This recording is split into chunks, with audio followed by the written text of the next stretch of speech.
Today's topic is Digital Formulation Development, a Paradigm, to be delivered by Dr. K. Gautam Rajan Garu. It's my honor to introduce today's speaker, Dr. K. Gautam Rajan Garu. He completed his M.Pharm.C. and PhD in Dr. MGR Medical University, Chennai. Presently, he is working as professor and head in Department of Pharmaceutics, JSS College of Pharmacy, Booty. He developed and successfully implemented industry-relevant academic courses and created strategic ties with numerous pharmaceutical companies and universities for carrying out collaborations, research projects. Also, he involved the formulation, development of intranasal drug delivery system and nanoparticulate delivery for PhD program. Last 2 decades, he has been working in the domains of optimized drug delivery using novel strategies.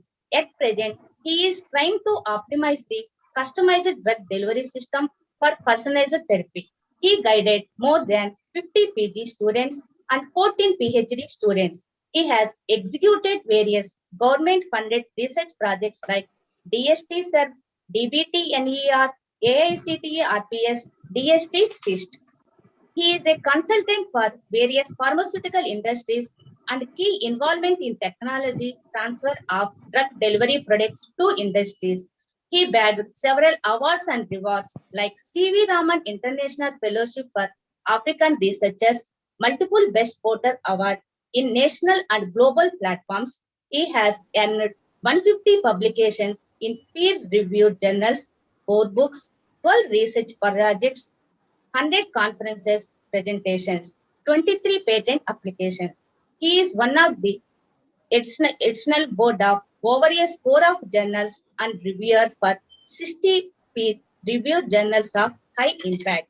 He is a member of various committees such as a member of PG Board of Studies of Pharmacy, Rajiv Gandhi University of Health Sciences, Bangalore, Research Evaluator, Rajiv Gandhi University of Health Sciences, Bangalore, UG and PG Syllabus Framing Committee member, Pharmacy Council of India, New Delhi. DST SERB Research Evaluator, DBT Research Proposal Evaluator, Resource Person for various scientific symposium, editorial member and reviewer for repeated journals, etc. And also the life member, Indian Pharmaceutical Association, Central Branch, Mumbai. It's our privilege to have such a wonderful personality, Dr. K. Gautam Rajan Garu. I would like to thank our beloved principal for giving me these opportunities to introduce today's session speaker. Thank you, sir. Welcome you, sir. Yeah, thank you, ma'am. Can I share the slides, ma'am? Madam, Yes, sir, I just make you a co-host, sir. Then you can operate Yeah, your please. slides, sir. 1 second, sir. Yeah, please, sir. You can remove that slide. 1 second, sir.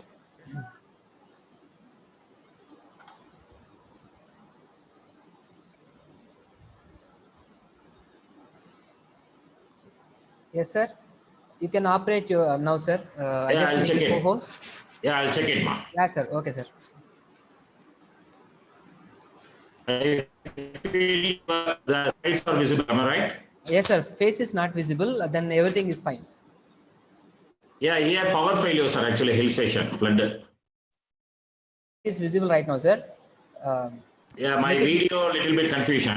Yeah, sir. Because power failure, yeah. Yes, But sir. slides okay, no? Slides are okay, sir. Okay. Then maximize it, sir. Yeah, Screen to be slideshow I'll make maximized. it, sir. No issue. Okay, sir.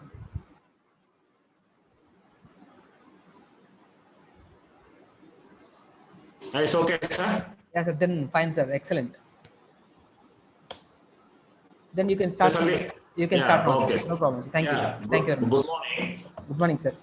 My immense acknowledgement to the management and as well as principal and all the faculty members today. This is, I understood, the faculty development program. Unlikely, this is not a student forum what we discuss.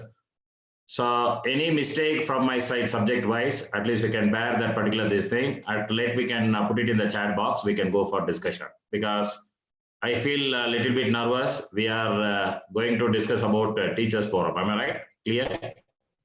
So maximum I'll try my level best. So whatever my expertise on recently we developed the computer modeling. and as well as how our laboratory from wet laboratory to this thing dry laboratory switch over now, that all experience. Not only that, this particular opportunity I can utilize because one of the subject CAT, that is solely I am responsible that particular syllabus that is supported by PCA, Government of India. So this is my duty. I can explain wherever the people are involving computer modeling program. And not only that, using computer application for the formulation development. And not only that, recently we wrote exclusively for the faculty member one particular book that is a computer-aided drug delivery that is available in Amazon. That also you can download, you can use it, that particular this thing. So moreover that, so this particular presentation, I concentrated two things. One is curriculum based, second one is you can get interested to initiate your research somewhere. So there is two things I would like to two things I would like to this thing I can put it this particular slide.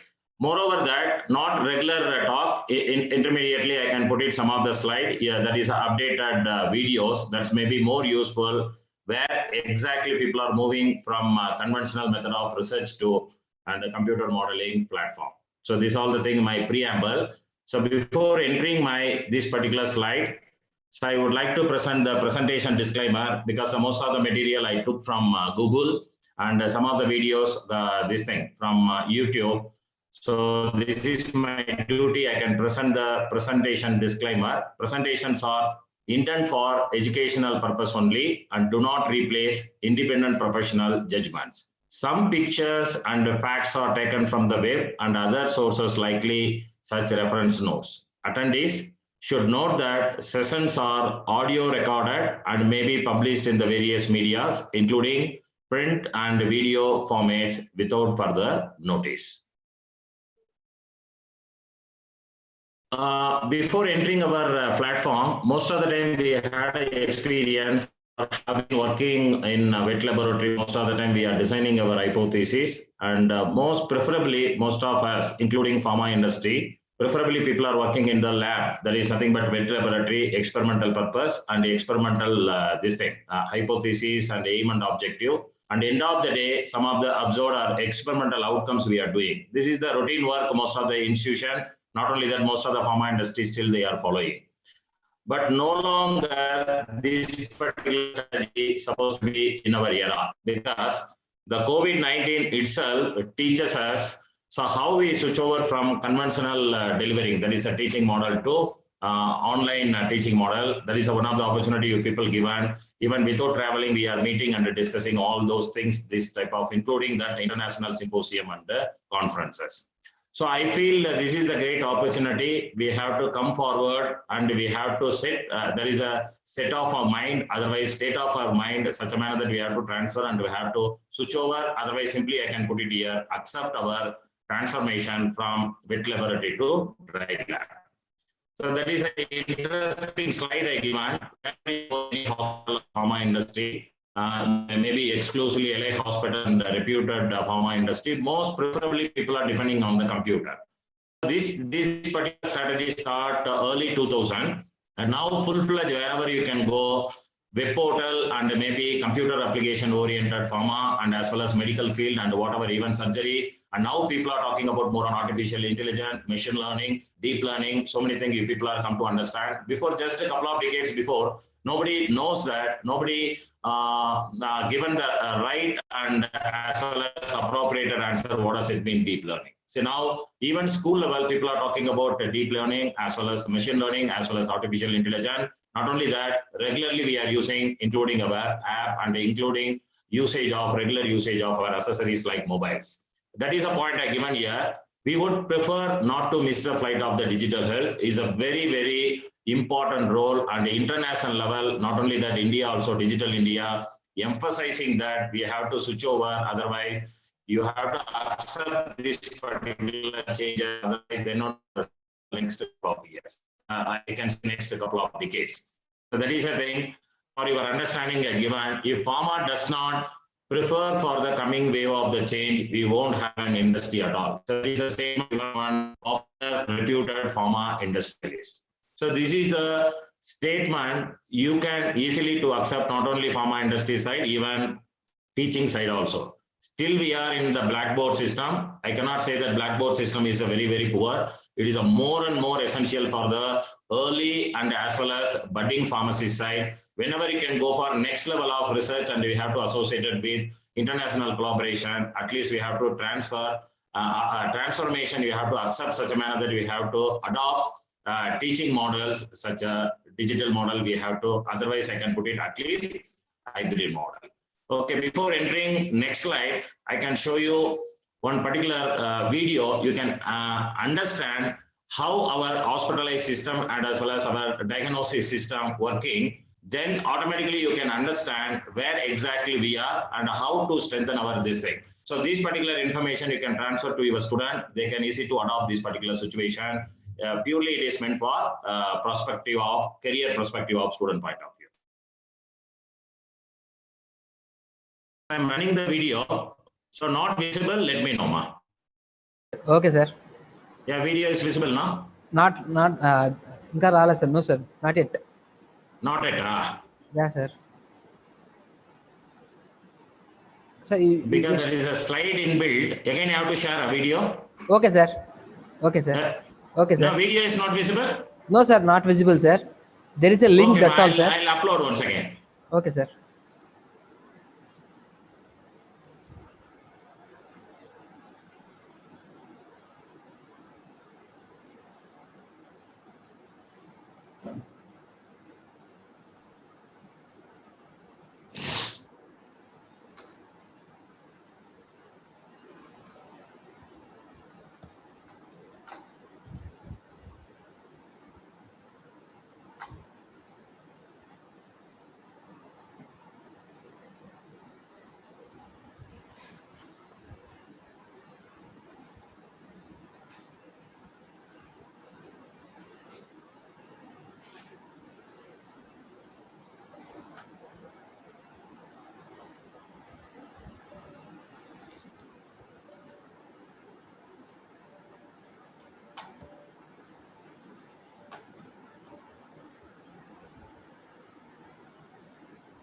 Now is visible, ma?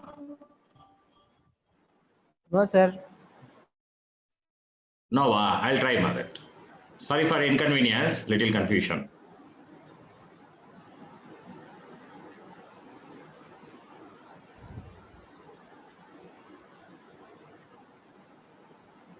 Sir, in Zoom, in the sharing section, there is a two boxes are there, sir. Yeah, that is a new sharing only I'm trying. Yes, sir. No, that I know, but a little bit confusion. I don't know why. Sir.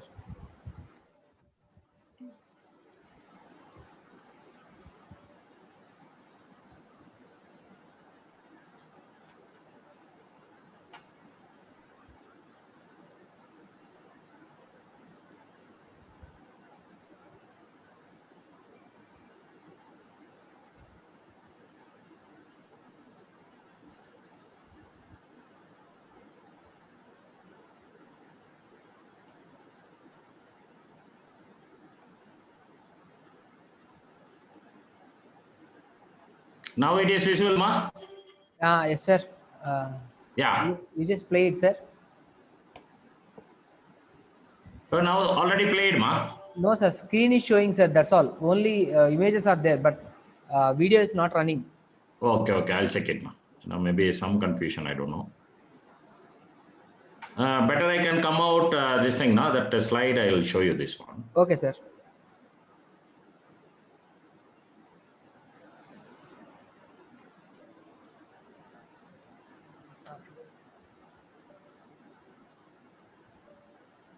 Yeah, now it is coming, ma. Other option I tried. Okay, sir. Yes, sir. Right. Yes, sir. With audio, no, ma? So there is no audio, sir. Okay, just you can visible. I don't know, some technical problem. I don't know. Okay, sir. You check it, you can observe, I can explain, no issue. Fine, sir.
I feel you people understand where exactly we are.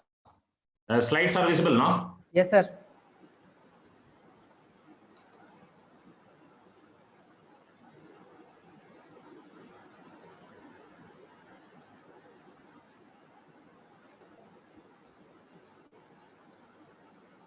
Slideshow mode, no? Am I right?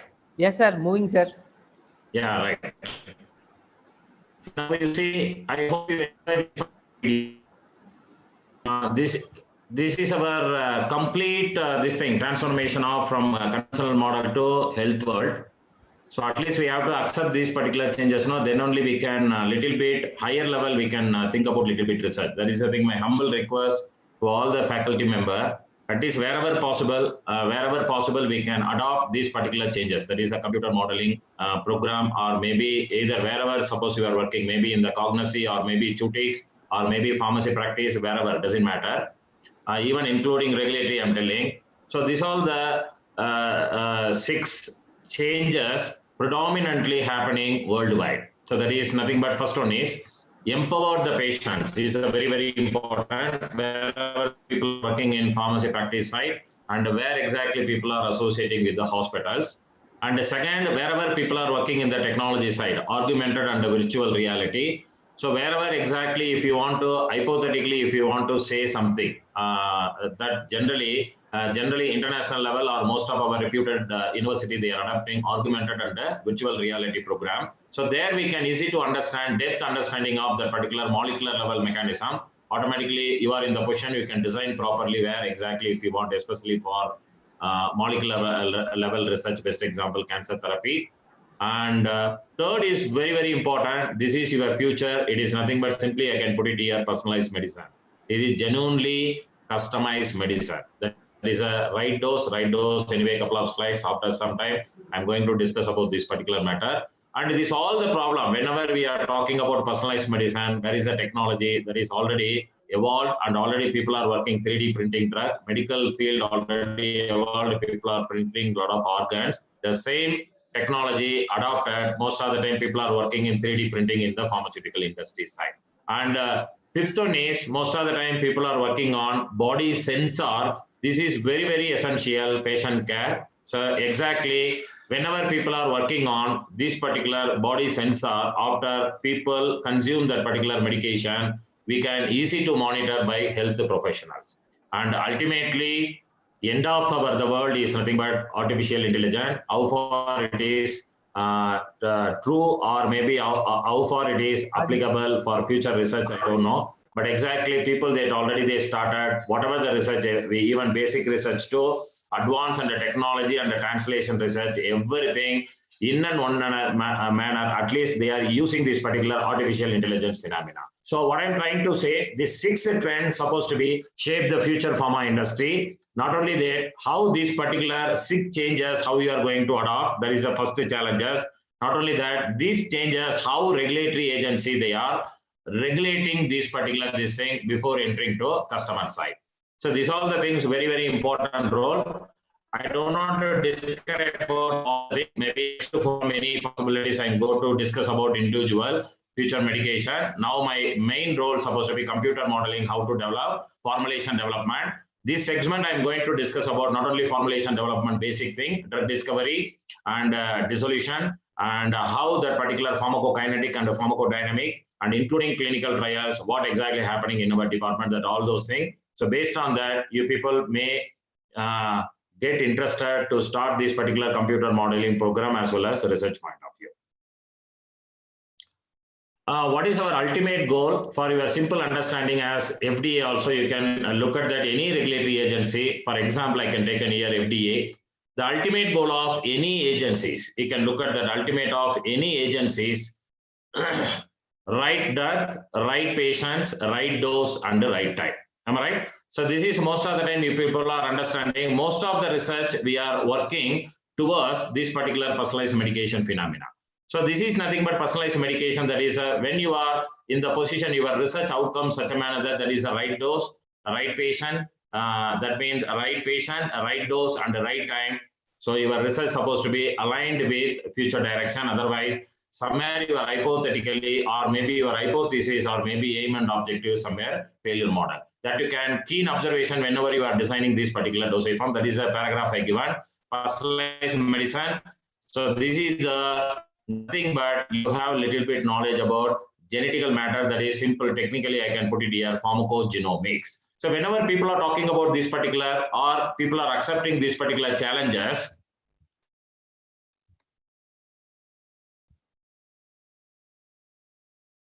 whenever people are accepting this type of challenges, personalized medication or customized drug delivery system or computer modeling program, so without computer adaptation, we cannot work out these particular challenges. That is the thing I give an ultimate solution. We have to work with a lot of PK model. You might be heard about that.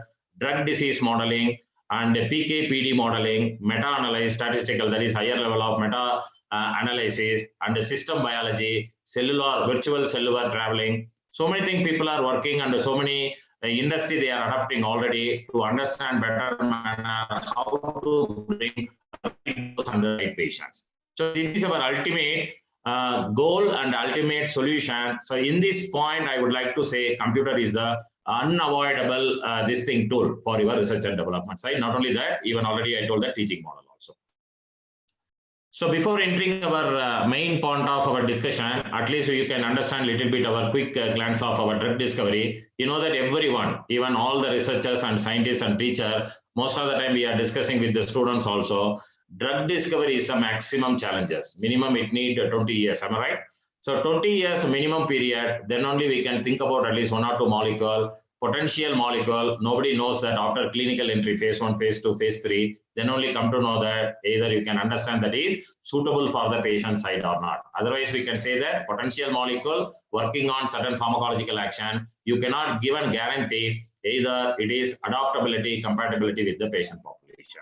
So as a nutshell, minimum we need 15 to 20 years whenever you can need, that is a hit generation to finally approval, and finally we can put it in the market side. But the changes slightly modified when the people adopting the computer application based drug discovery started that early 19 and full-fledged adopted that is 2000. Now completely 90% of drug discovery happening. That is the best example I can put it. I would like to record here. Even pandemic start, that is COVID-19. So that number indicates that 90 started and 20 we got the vaccinations. Am I right? So 20. So that is a matter of 2 to 3 years. Maybe the background story of totally different. And 2 years we are in the position to bring one particular, we can eradicate that particular. I hope so, eradicate this particular COVID-19 problem.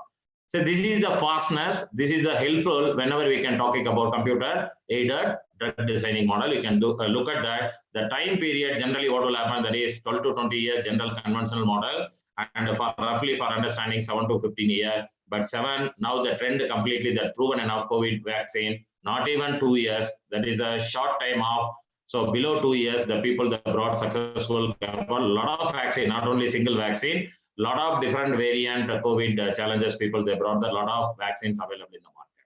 So how could happen this particular situation? You can look at that. So this is before what will happen, we can believe that we supposed to be, we are using only chemistry and biology. So fusion of chemistry and biology, people are talking about more on pharmacodynamic and kinetic principle. And now what happened? So 2000 era, what will happen? Computatorial chemistry, even chemistry platform people, they can easy to understand, and other discipline people, we can understand high throughput screening. So how could happen this particular phenomena? Because they could find out the way, instead of using the animal model as a whole for doing the regular conventional model in the laboratory or animal model screening. So the people they used at the relevant cell line, they start using on that. That is the example. That right hand side I given CAT2 model, MTK-seq model. There is a lot of cell lines are available. This particular result, obviously people are extrapolated and they can understand a little bit about how, what is the physiological, what is the biological interaction whenever people are using that particular new chemical enter to the biological system like pharmacokinetic and as well as pharmacodynamic phenomena. So this is the change happened 2000 era. Now we can think about even may not be necessary, your lab structure may not be necessary, only one computer, high-speed computer, as well as one particular software program, more than enough. You can start your drug discovery as well as formulation and as well as including clinical research. Not only that, even we can go for regulatory approval, CTT approval through online, we can easy to submit, you can get approval. Only thing, as a proven, we have to work out a little bit wet laboratory, otherwise, the complete 90% are conventional replaced by computer modeling design. Okay, I feel you are understanding this particular platform. I'll give maximum inputs about how people are replacing computer model. Most of the university adopted. If you feel any difficulty, anytime you can contact. I can help you such a manner that where to start your basic phenomena using silicon model. So whenever people are talking about investigating the drug product, most of the time we are believing that real human being that cannot be replaced, because even I don't know, maybe so next couple of decades, either people are using the human model is the right choice, because phase 1, phase 2, phase 3, only still we are regulatory point of view. That is the challenges I'm telling. Even suppose computer modeling full-fledged, there is no significant difference supposed to be computer predicted value and observed value. So maybe by the time human this thing, capitalism can be replaced, and still people are working alternative animal model, not only animals, we are using whole animal model, because animal ethical committee encouraging such a manner that we can go for alternative animal model, small animal model, or maybe already people they started working on cell line studies. And now the recent development, what will happen, most of the people are working on bio computer. What does it mean? Simple understanding. We are not expert on bioengineering side. The genetical matter associated with that particular computer, okay, layout. So this particular model nowadays recently available. Even most of the Cambridge, Stanford University already they started working on biochip. That is a genetical chip, embedded computer. That is a biocomputer people are utilizing for all formulation development, including clinical trials. So this is the change, something happening worldwide, something that is a basic phenomena. How we are going to associate it with the foreign university, might be India side, maybe IIT sector, bioengineering, wherever people are working now, we can associate, we can enrich your research point of view. Then only you can think about some of the pattern as well as high impact fact journal. You can profile supposed to be visible in the public. Then only you can teach some of the thing entrepreneur side. You can encourage to a student side.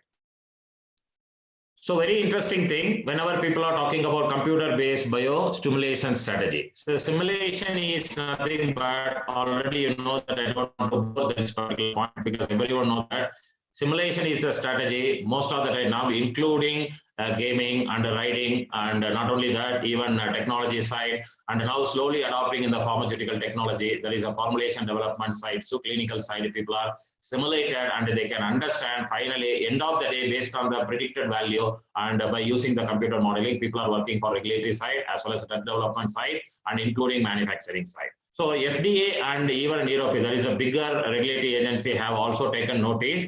There is a model stimulation strategy, and based on that, they approved a lot of drugs recently. You can look at that once you can visit that particular website, we can easy to understand how that computer-based biosimulation strategy working, and the people are platform, and this particular platform, how people are quickly getting approval. Again and again, I'm telling best example, COVID-19 vaccine.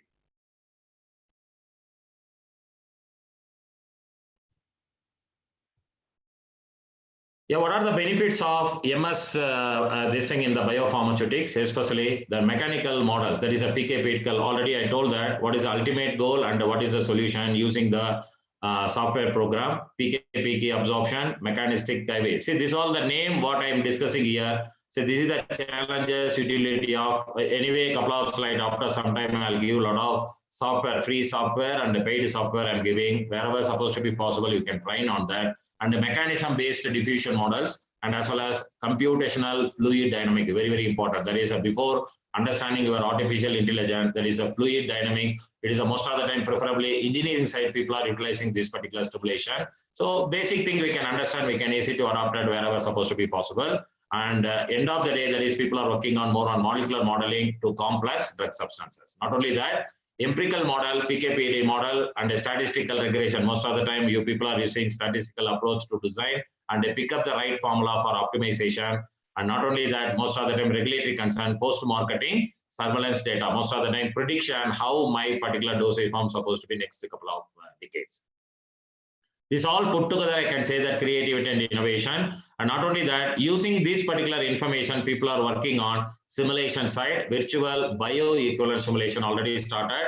The best example, Dr. Reddy's and as well as Sun Pharma and Abbott. So many people we are associating, we are doing a lot of work. And this particular simulation, bioequivalent simulation is very, very important. Why don't you think as a teacher, we can adopt this particular strategy in our classroom? So this particular strategy, automatically what will happen? People understand better manner before entering or before handling human and animal being. Not only that, it's a very interesting point supposed to be clinical trial simulation. So now people are facing, most of the people, they are afraid to take vaccination system. This particular problem can be or may be sought out by using this particular clinical trial simulation, because already people are working on that, no doubt. Because pandemic situation, we are not in a position to take any type of decision from the scientific and as well as government side. But otherwise, this particular computer simulation modeling is more and more helpful. Before entering our public side, we can understand a little bit what is the effect on this particular drug, either vaccine or drug design or new drug molecule, anything. So computer simulation are the faster, cheaper, effective alternative to the animal experiment, and they will be soon play an important role in the early stages of drug development. I feel people are understanding a little bit, because time short, I can cut short some other point. Otherwise, any people interested, personally, you can contact me. I can help you such a manner. Am I right? Audible now? No confusion? Am I right? sir. Audible, sir. Okay, no, Yes, it's sir. going on now. No issue. No issues, sir. No issues, sir. Continue, sir. Okay, ma'am. Thank you. Thank you. Thank you. Yeah, for your interesting, just I can show you one particular simulation model. These particular things we are adopting, we are working on the computer modeling for this particular company supported some the trial version. You can look at that, we can easy to understand. See how people are adopting computer simulation, that is a formulation development, interesting. See, otherwise this is a tedious work. Whenever people are working in the pharmaceutics people, you can understand better manner. See, this is a tedious paper, how supposed to be, what type of ratio of polymer supposed to be for the coating. So this particular model, end of the day, what will happen? You can give right what type of composition we can go for the coating or the reality where exactly people are working in manufacturing side. You can look at the video, you can easy to understand, please.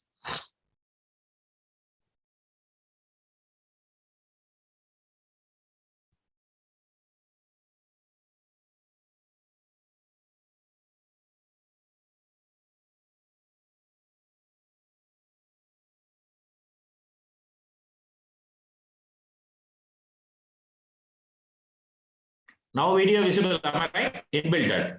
Yes, sir. Yes, sir. Yeah.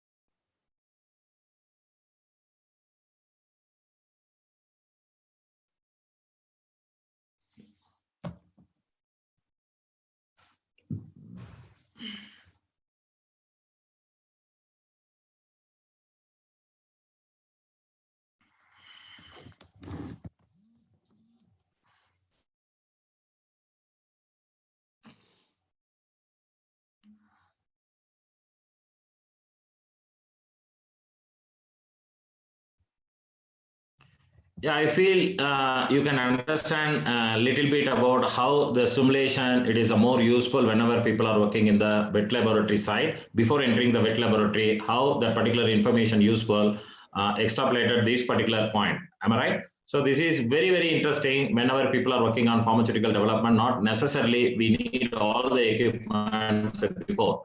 So even on the computer, we can develop a lot of, because most of the time, surprisingly, I can show some of the case studies happen. One particular case study I can show the end of our slide, how we are stimulated working for designing a future perspective part of the delivery system matching with the personalized medication. Okay. So before entering the pharmacometrics, so this particular knowledge is very, very fundamental knowledge before applying your computer modeling. So before that, you know that. So as a teacher, I don't want to give what is the meaning of pharmacokinetic and dynamic. So put together, using this particular information, what will happen? Automatically, what will happen? Quantitative information, whenever we are utilizing, that is nothing but pharmacometrics. See, whenever people are talking about biopharmaceutics is the science, we can understand how your drug behaves in the biological, like absorption, distribution. But whenever mathematical model application, the same biopharmaceutics is converted into quantitative manner. That is nothing but application of biopharmaceutics. That is the thing, most of the time we are teaching biopharmaceutics and pharmacokinetic. And pharmacokinetic is a hypothetical model. Most of the time we are utilizing hypothetical model. So tentatively, even 80%, 90% aligned with our biological system phenomena. But pharmacodynamic, most of the time what will happen? Reality. Your drug entered based on the concentration, how much elicit pharmacological action, the body response or biological response. See, put together using this particular information. So 2007, what will happen? This particular quantitative information converted into one more scientific platform, that is nothing but pharmacometrics, the science of quantitative clinical pharmacology. So this is a very, very important. At least you can start reading a little bit about what is the pharmacometrics, how this particular pharmacometrics utility. So because most of the software program based on the pharmacometric model, it's not so tough to understand. It's not a rocket science. Just we can start reading, we can easy to understand. So the drug development, not only drug development and the regulatory review process, it is a based preliminary on pharmacokinetic and dynamic and all those things with its application, including among decision, dose optimization, clinical study, pharmacodynamic, in vitro, anything can be. So that is the thing what I'm requesting, humble request, you can start reading the basic phenomena. There is a lot of papers available, pharmacometric model, how to apply for the manufacturing side. Not only that, mainly pharmacometric people are applying for dose response, therapeutic monitoring, clinical research, all those things. Even basic things you can utilize for the manufacturing point.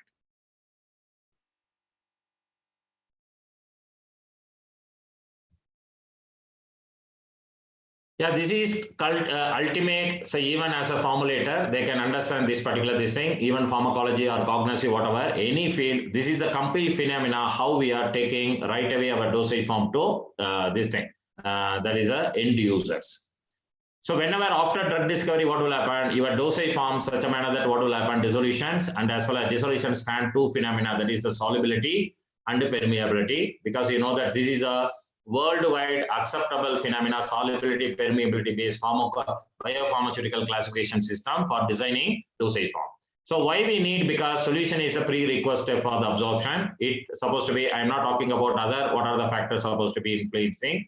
So once your solution form, supposed to be automatically what will happen, your solution subject to enter to the central compartment, that is nothing but systemic circulation. So that is our formulator ultimate goal. Our drug supposed to be sufficiently available at the central compartment. So one can predict your sufficient concentration may and may not be at the top.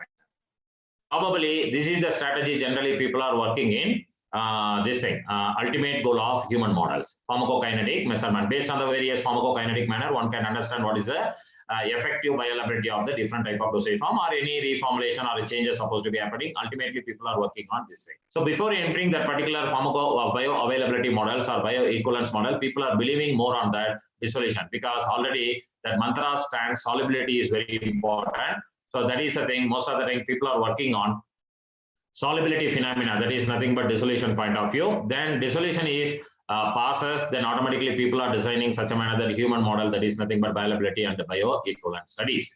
So that is the thing. So here what I am trying to say, because a lot of work supposed to be need to be conducted before entering our human model. So here the people they started about why don't you do that particular stimulation based on the physicochemical model and based on this particular solubility. See, most of the software, most of the either in vitro software or IVAVC software or pharmacokinetic software, or I can say PKPD model, clinical software, anything based on the solubility permeability. Not only that, the little bit basic idea about compartment model, and most of the software based on the mechanism of non-compartment model or linear and non-linear pharmacokinetic. So anyway, I can show a lot of software for your ultimate use in your laboratory site. So once your drug entered to the systemic circulation, so we can predict such a manner that based on that, hypothetically, your drug supposed to be ultimately reach at the site of action. That particular site of action is nothing but our ultimate goal, but that is not a sufficient, because how effectively your drug supposed to be associating with the receptor. That is a very, very important role that most of the time there is a failure model whenever we are doing the pharmacological action. So that is the next level people are working on. What is the real experiment in the phase 1 to phase 4 clinical trials?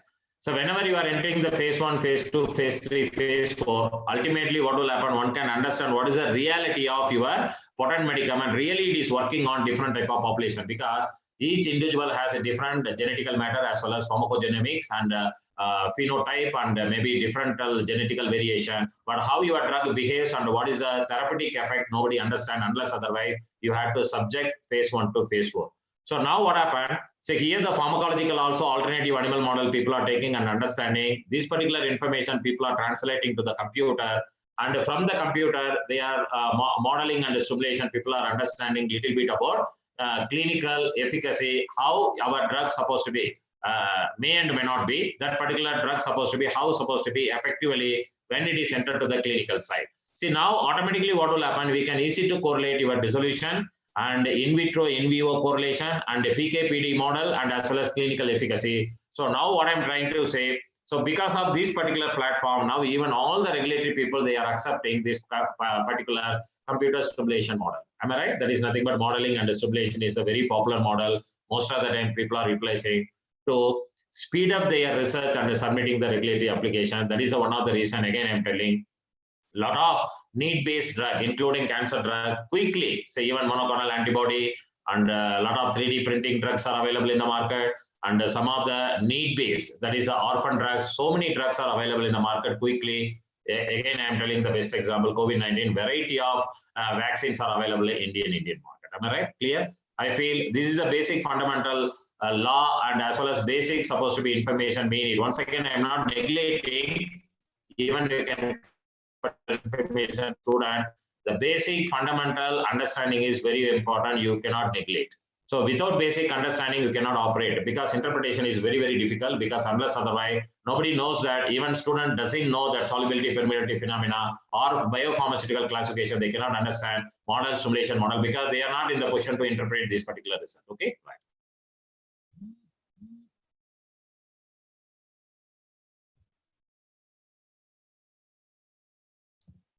Next, a little bit idea about how people are working on computer simulation workflow. You can look at that. This is the best model, remaining all the thing for your understanding curriculum base. So this all the thing how people are working on this particular model. That is a scientific method, extended UC, observed data. Most of the time observed data derived from experimental model. Most of the time still people are working basic experimental model. Otherwise, most of the time what will happen from the database, you can extract that model, we can treat it as observed model. So from the observed point of view, most of the time our designing our experiment, that is nothing but hypothesis. So using this information itself, we can go for the simulated the data. We can understand how effectively this particular dosage form working in the biological system. That is one way. Otherwise, once again, we can revalidate it. We can go beyond the limit of, once again, that same data using suitable software, you can simulate it. And once again, via mathematical model, otherwise PK model, any mathematical model, statistical approach model, then once again revalidated once again, otherwise physical model or mathematical model, anything, we are not expert on that. So either mathematical model, otherwise physical model, once again we can understand what is the representative of the real system, we can bring it. This is the overall principle and the concept most of the software is working.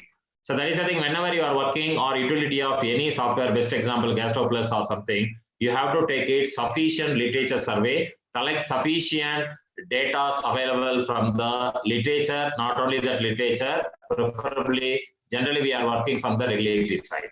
So regulatory data is more and more useful. Most of the time it is a real value. We can take it, we can utility of that particular data, we can go for the stimulation, and finally what will happen, we can come to understand how we effectively this particular dose or maybe restructure of that particular dose for working in predicted in working in the biological system. You can look at that once again. I can explain one more, that is a real system, generally what will happen working, perform the experiment and experimental result and compare and improvise. And make a model, generally what will happen, the model system you have to choose it. Otherwise, directly you can come for the perform the simulation result, then we can compare and improve the theory.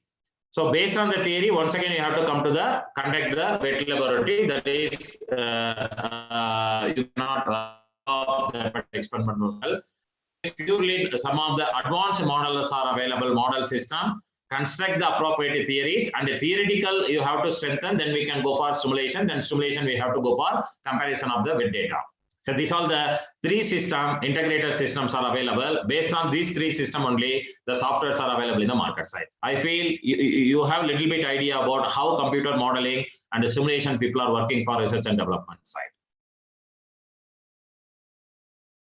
So this is some of the things, what exactly we are working in the model. Sometime what will happen, we need, already we discussed about that, ultimate idea about PK and ultimate therapeutic efficacy understand after conduct the pharmacological and the therapeutic efficacy PD model. So both what will happen in the computer model based on the data available and based on the molecular similarity, one can understand how effectively your molecule is supposed to be in the future form. That is nothing but efficacy in terms of toxicity. It is a very, very important. If you can predict these particular two things, it is a predominantly workable whenever you are launching this product in the clinical trials. Okay.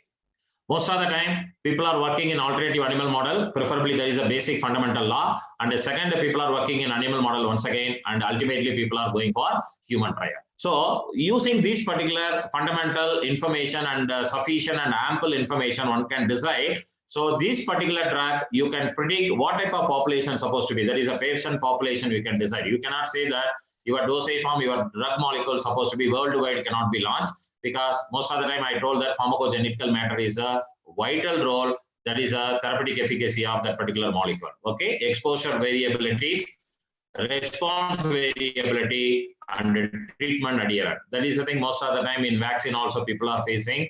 And what are the populations supposed to be? That is incult to that particular this thing. What I can say, the toxicity. That is the thing people are struggle to work out. Anyway, most of the research and development side people are working on that. Soon we can get all the drug profile and everything. So safe zone we can go for the vaccination, all the things, COVID vaccines. So this is the curriculum base. I don't want to take much time because my time assigned for 1.5 hours. Exactly, I can complete that particular this thing 1.5 hour. So before 10 minutes, I can complete. Any clarification or something, we can go for the discussion of 5 minutes. Okay. So this is all the model. See, whenever you have to construct this particular model, you have to look at that. That is the thing. Again, I'm telling this is the fundamental of. So poor systemic exposure or poor bioavailability, you have to take it all the factor. You look at that in depth. So this is, I can put it here, molecular pharmaceutics side. Suppose, for example, volume of distribution, your idea. So automatically what will happen? Volume of distribution in relevant with the pharmacokinetically, it is nothing but protein binding. So you have sufficient knowledge, you have to incorporate that particular protein binding phenomena associated with the selected molecule. Automatically one can understand distribution simulation supposed to be possible. Suppose you are working on metabolism, cytochrome supposed to be have to incorporate it more. You have to incorporate that particular database more and more, and not only that, partition coefficient, permeability, solubility, chemical nature, particle size. So how much sufficient database supposed to be incorporated such a manner that we have to construct very good in silico model. Then automatically we can go for the bio computer simulation model. We can bring it such a manner that we have to for the manufacture only drug discovery, manufacturing, dissolution, pharmacokinetic, pharmacodynamic, and the clinical studies. So a couple of slides I can quick glance. So you can see that how modeling is supposed to be working. It is a purely chemistry people, they can understand. Purely it is based on ligand base, so maybe 2-dimensional structure and a 3-dimensional structure, and a glide energy based on that, how your molecule is supposed to be associating with the receptor. So that particular outcomes of the result, one can understand how effectively your drug is supposed to be associated with that particular biological system.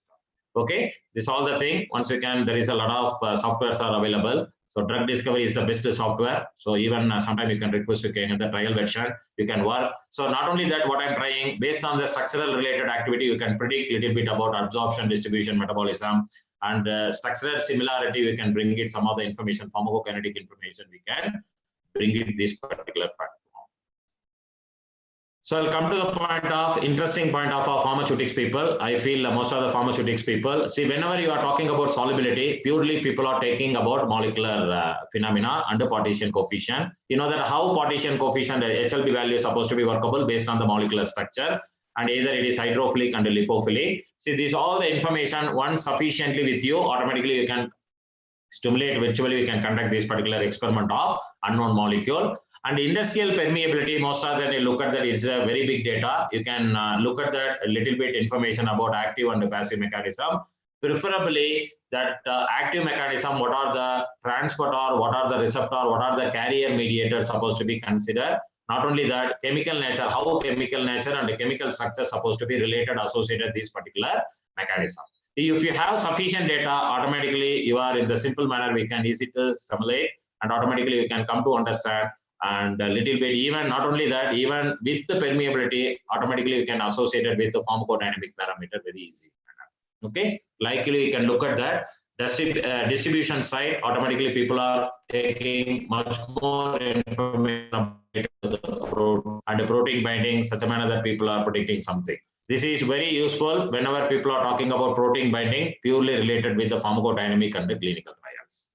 Excretion mainly on peak glycoprotein, otherwise a lot of other transport I given, you can look at that. So you can easy to understand a lot of transport available, how this particular transport, globular filtration, and how effectively the excretion supposed to be one patient quick excretion, other patient maybe disease state, so many things we can easy to interpret. This data more useful whenever people are computer simulation model go for the clinical trials, you can look at it. So this is purely this is the curriculum based subject. If you want, you can take my textbook recently we published. So otherwise anyone you can contact, I can help you. So this all the software, generally you people might be heard about that. Generally people are, generally we are using PKSIM and as well as GastroPlus.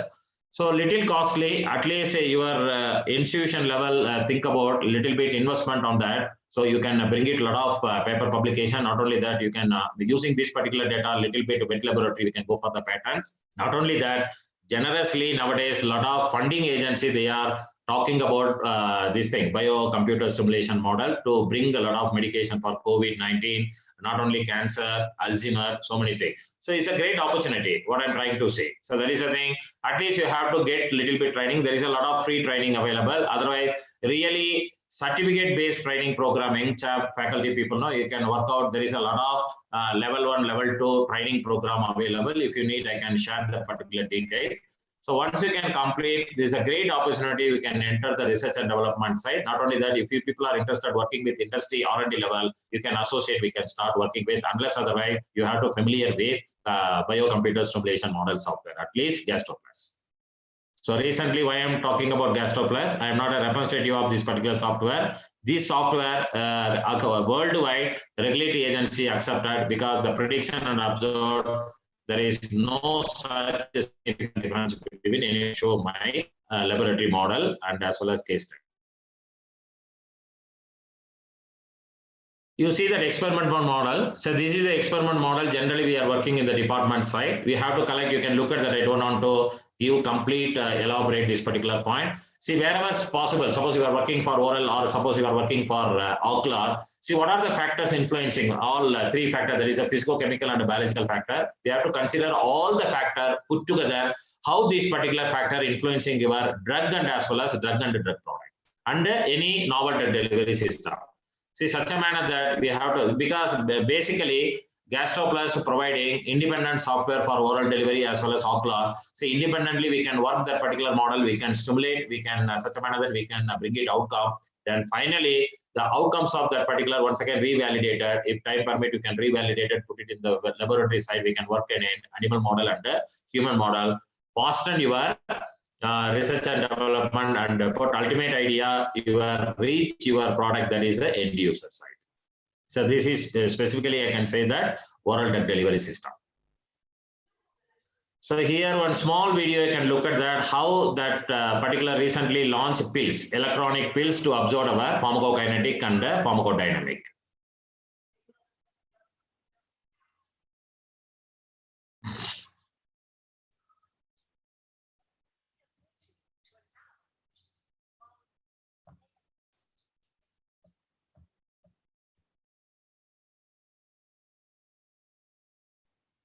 So next level, it is an interesting level. You can see that biopharmaceutical classification system we talk about. There is a stand two things. There is a solubility, permeability. How people are working. There is a GastroPlus software utility. How people are working on permeability of individual segment. You can see that. Suppose you are interested on working on new molecule.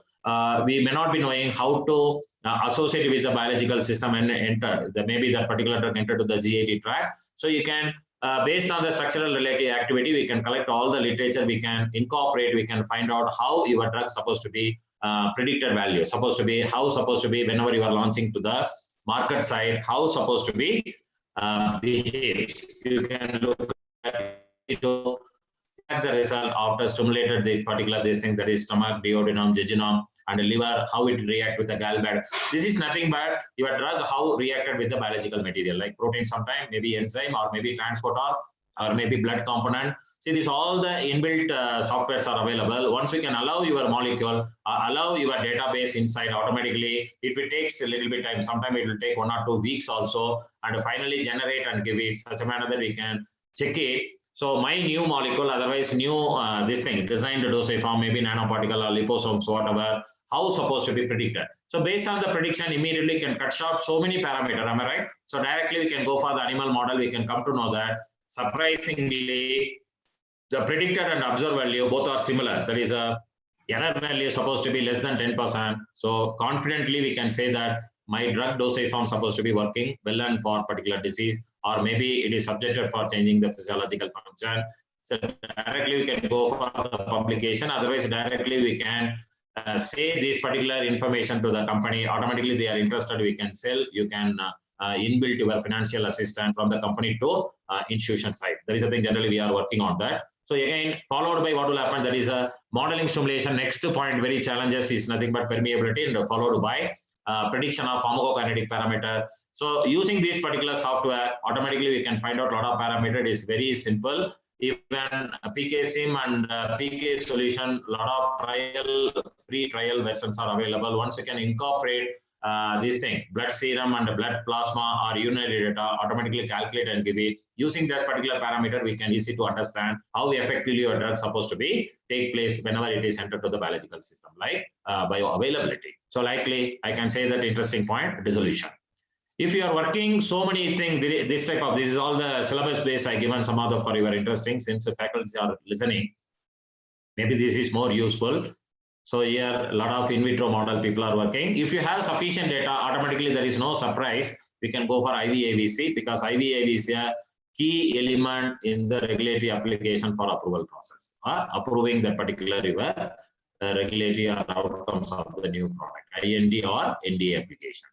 You see, and the next model, if you have sufficient data, already I said that if you have sufficient data about dissolution and the pharmacokinetic and this thing, automatically win only, you know that most of the people you have heard about this particular software. You can use this particular software, you can create PKPD modeling, because PKPD model is very, very next key element before entering your clinical trials, and maybe simultaneously you have to submit to the regulatory, then only sustain your approval in the regulatory agency for launching your product. Okay. Even this particular Serata that you can apply from routed through institution, you can get this particular software. You can use this particular software for certain period for only for academic purpose, for conducting practical, all those things. So based on the agreement. So this is purely, so what is the future direction? So most of the time we are working different field. Sometimes we need organism, sometimes we need a whole animal, sometimes we need a cellular level, because that also there is a lot of software available. So based on that, once we can go through level 1, level 2, level 3, 4. Level 1, generally people are working on whole organism. That is nothing but either bacteria, level 2, whole animal model. And sometimes people are interested tissue or organ. We can work it. There is a level 2 software can be used. And the third, cellular level, most of the time, molecular level people are working for, exclusively people are working on nanotechnology. However, nanotechnology based delivery system associated with the receptor or maybe protein, we can work for cellular, whichever cell point of view. And the last one is computer stimulation of the protein and the gene. Still more genetical delivery people are working these particular softwares. So once we can go through whole organism, that all the models are given, because of time running short. So I can show you so particular video, you can enjoy this particular thing, how people are working in the cellular level.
I feel now you are understanding how people are working in in-depth molecular and genetic level, protein level. No, see, this is all the thing. I don't think this is not surprising video for you. Maybe there is a lot of biosimulation and virtual and augmented videos are available. If you want, you can see, you can strengthen your research and site.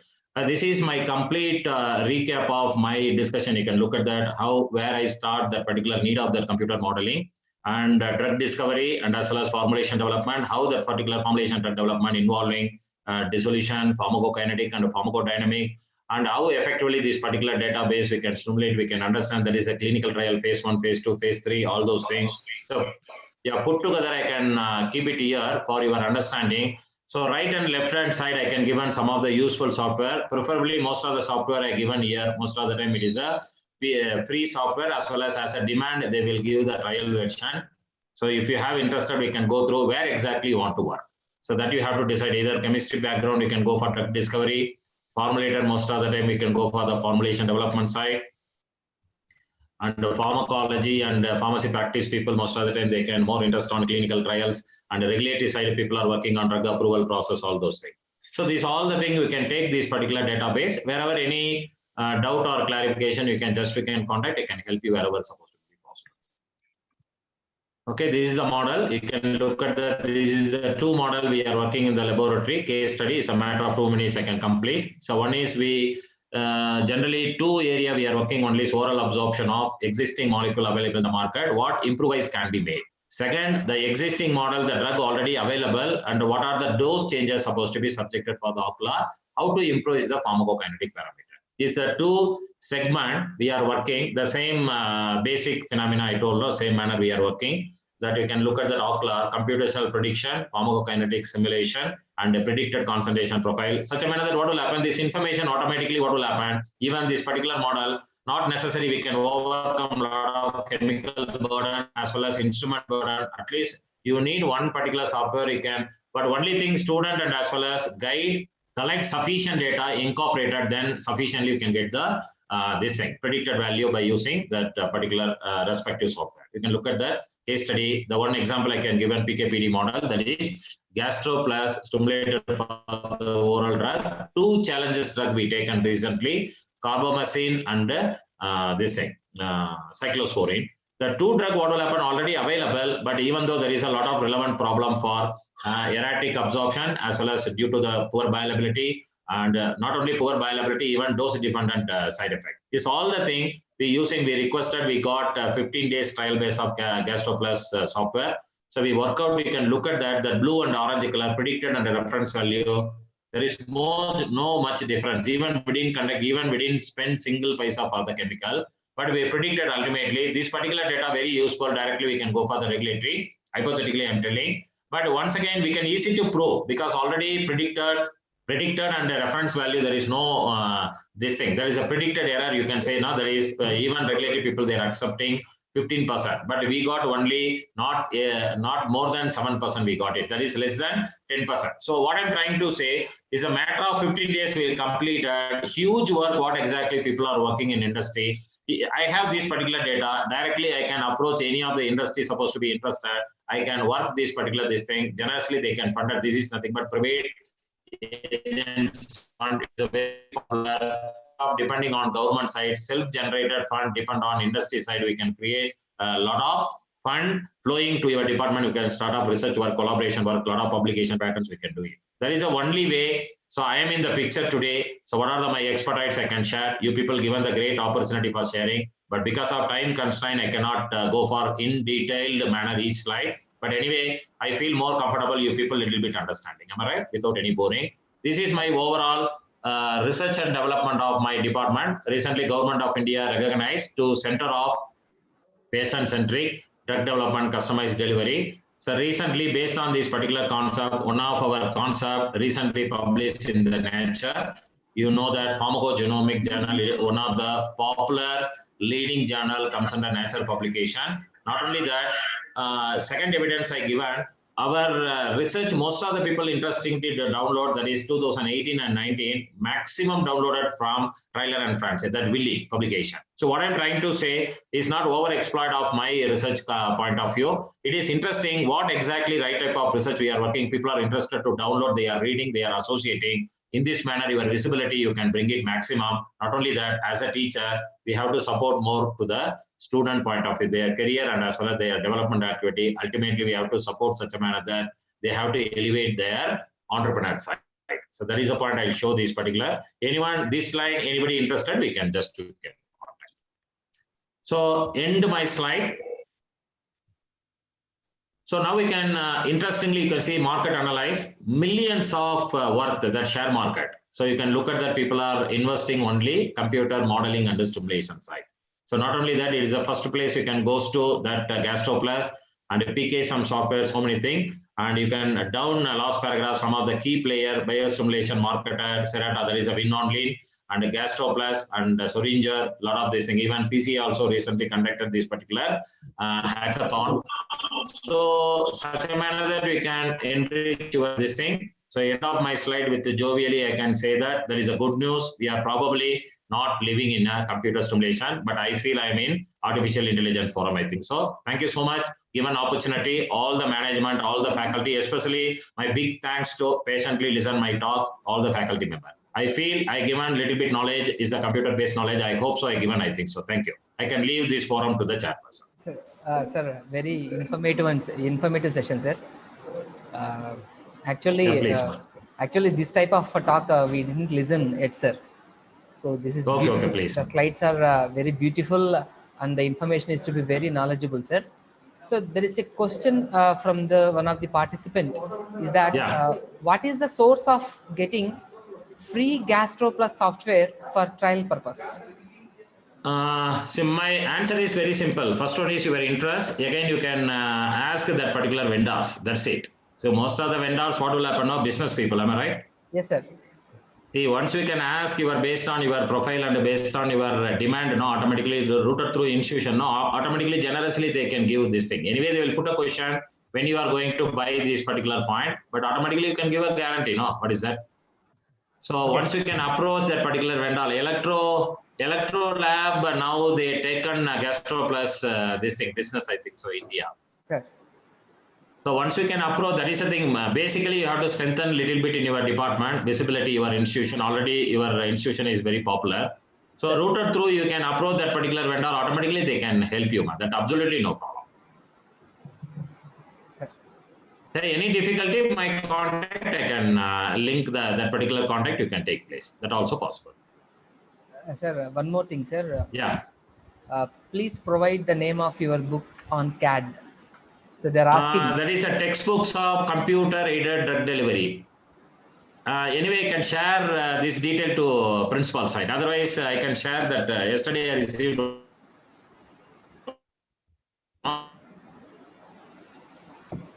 one Santosh WhatsApp. There I can share, ma. Okay, sir. You can share other faculty member. Okay, sir. At present, I don't have. Oh, fine, sir. Okay, sir. Sir, I have a question, sir. Yeah, please, ma'am. Sir, good morning. It's nice to hear you again. Myself, Dr. Kalavati from Bangalore. Yeah, we met now, actually. Lot of yes, colleges. Sir, yeah, right. Also, yeah, thank you, ma'am.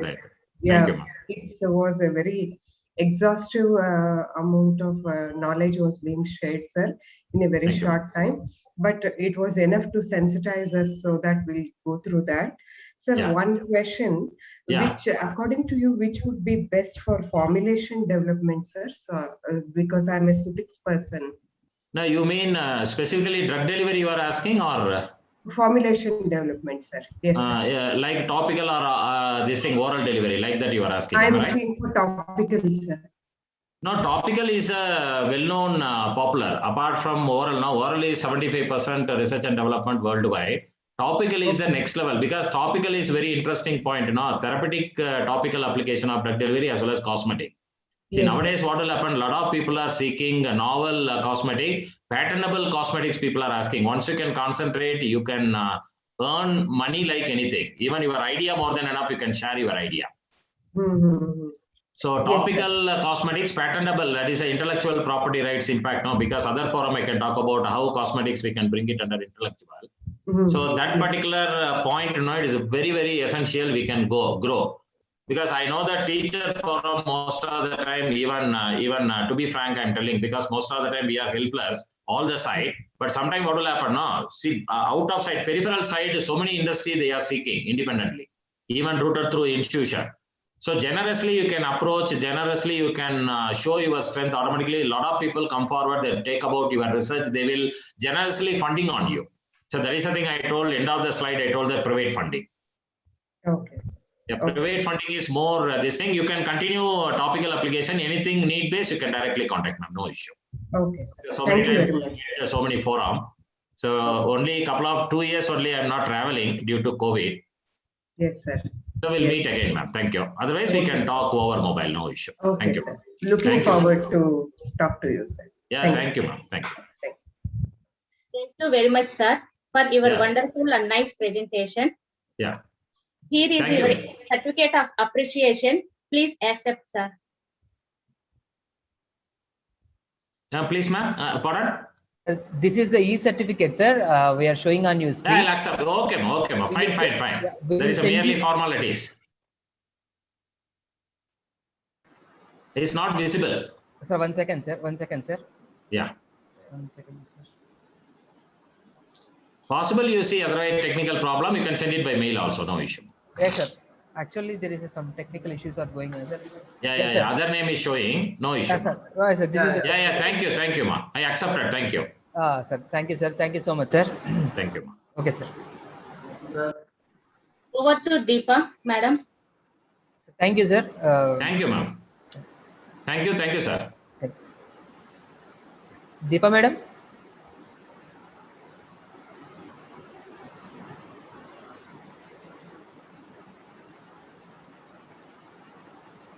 Deepa, madam.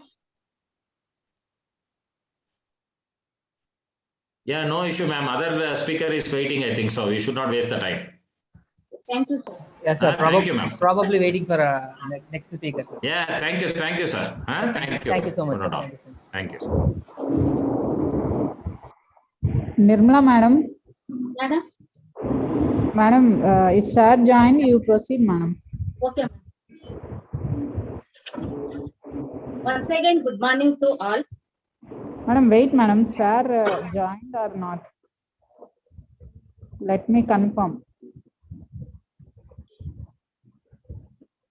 Sir has not joined. Wait for a moment, madam. Wait for a moment. Wait, madam. Wait. Yeah, good morning. Sir, good morning, sir. Am I audible and am I visible? Sir?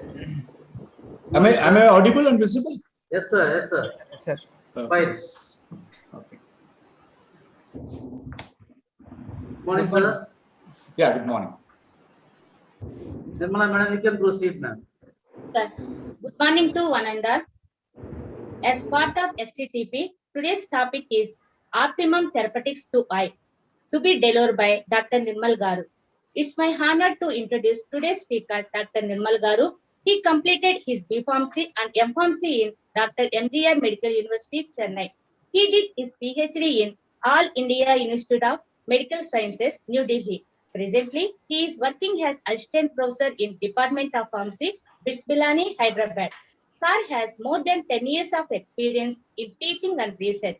He has published nearly 43 papers in peer-reviewed and indexed national and international journals, and he has supervised several M.Pharmacy projects and PhD scholars in his field. He has conducted several workshops and conferences. He was invited as guest speaker for international symposiums and conferences. He bagged several awards and rewards for his contribution in teaching and research. He received Best Outgoing Student in M.Pharmacy. He received Best Paper Award in Oral and Poster Presentation for 5 times for his research contribution in various national and international conferences. He received 6 international travel grants and 2 national travel grants for his meritorious work in the field of pharmacy, and he also received Junior Research Fellowship from Ozone Pharmaceuticals and Senior Research Fellowship from CSIR. Sir has received 1 crore 13 lakhs towards ongoing as well as completed sponsored projects and fellowships. He was acted as mentor or supervisor for sponsored fellowship to postgraduate and PhD scholars. He has 3 patents towards his excellency in pharmacy field. He has been acting reviewer for various national and international journals like SCI, Springer, etc. He also has been acting as examiner for AIIMS, JN2 Hyderabad, SRM universities, and Sri Padmavati Mahila Vishwavidyalaya. It's my privilege to have such a wonderful personality, Dr. Nirmal Garu. I would like to thank our beloved principal for giving me these opportunities to introduce today's session speaker. Thank you, sir. Welcome, sir. Thank you, madam, for a nice introduction. Sir, small thing, sir. Yeah. I just make you a co-host, sir. Then you can operate your slides very easily, sir. Okay. Yeah, sir. 1 second, sir.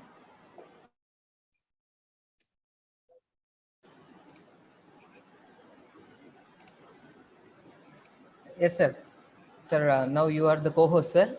Then you can operate the slides very easy. Okay.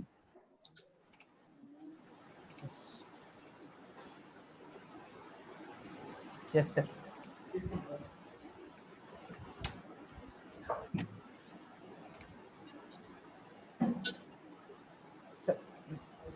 So, make it as slideshow, sir. Then it will. Yeah, I'm just, I'm a neat user. The Zoom is a little new for me. Okay, sir. Anyways, yeah. No problem, sir. No problem. No problem.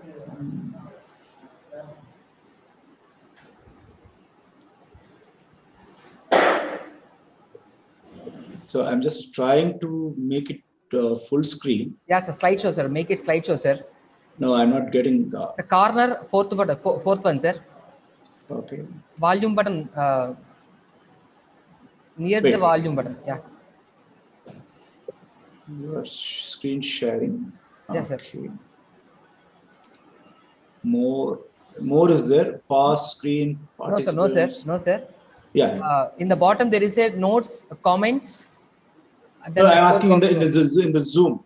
So if I put my slides in slideshow, it will automatically go to slideshow in the Zoom.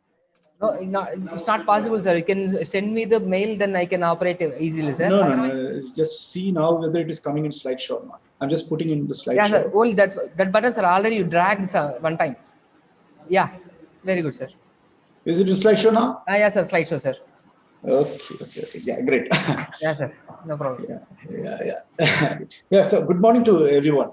First of all, I would like to thank Annamacharya College the management and the organizing team, principal, as well as Dr. Dwarkanath, okay, for inviting me for a talk in this particular program.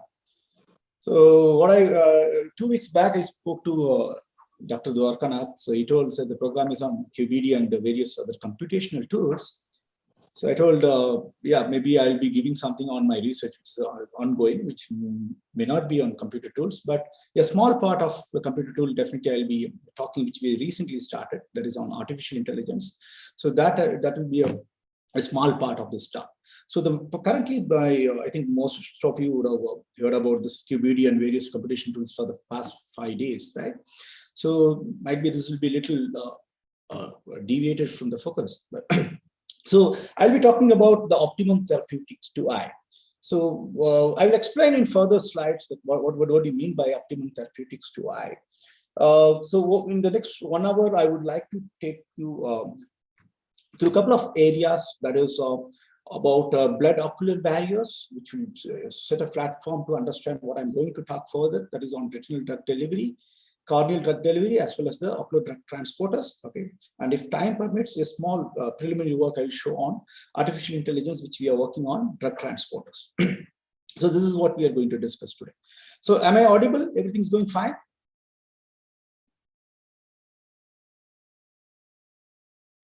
Hello? Sir, you are audible, sir. Yeah, great. Yeah, thank you. So before going to optimum therapeutics to eye, let me give a brief background about the blindness. So all of you know what is blindness, right? But as per the definition of blindness, it goes, so it is being calculated based on the visual acuity. Okay, so based on the visual acuity all over the globe, it is around a few years before, as per the WHO report. So 39 million blind people are there around the globe, out of which 12 million are living in India. So in this blindness, there are two things. One is preventable blindness and another is non-preventable blindness. So the context which I'm going to talk is about the preventable blindness. So the blindness can be prevented using two sources. One is through pharmacological intervention and other through non-pharmacological interventions like spectacles, surgery, and etc. So we are more, being a pharmaceutical scientist, we are more interested in pharmacological intervention. So that is what I'm going to talk. So talking from the perspective of pharmacological intervention, so there was a nice article published in Nature in the year 2004 by Kola and Landis et al. So they tried to understand, so what is the ultimate percentage of success in the clinical setup? So because ultimately we want the success in the clinic, right? That's what the end users where we're going to use the drug.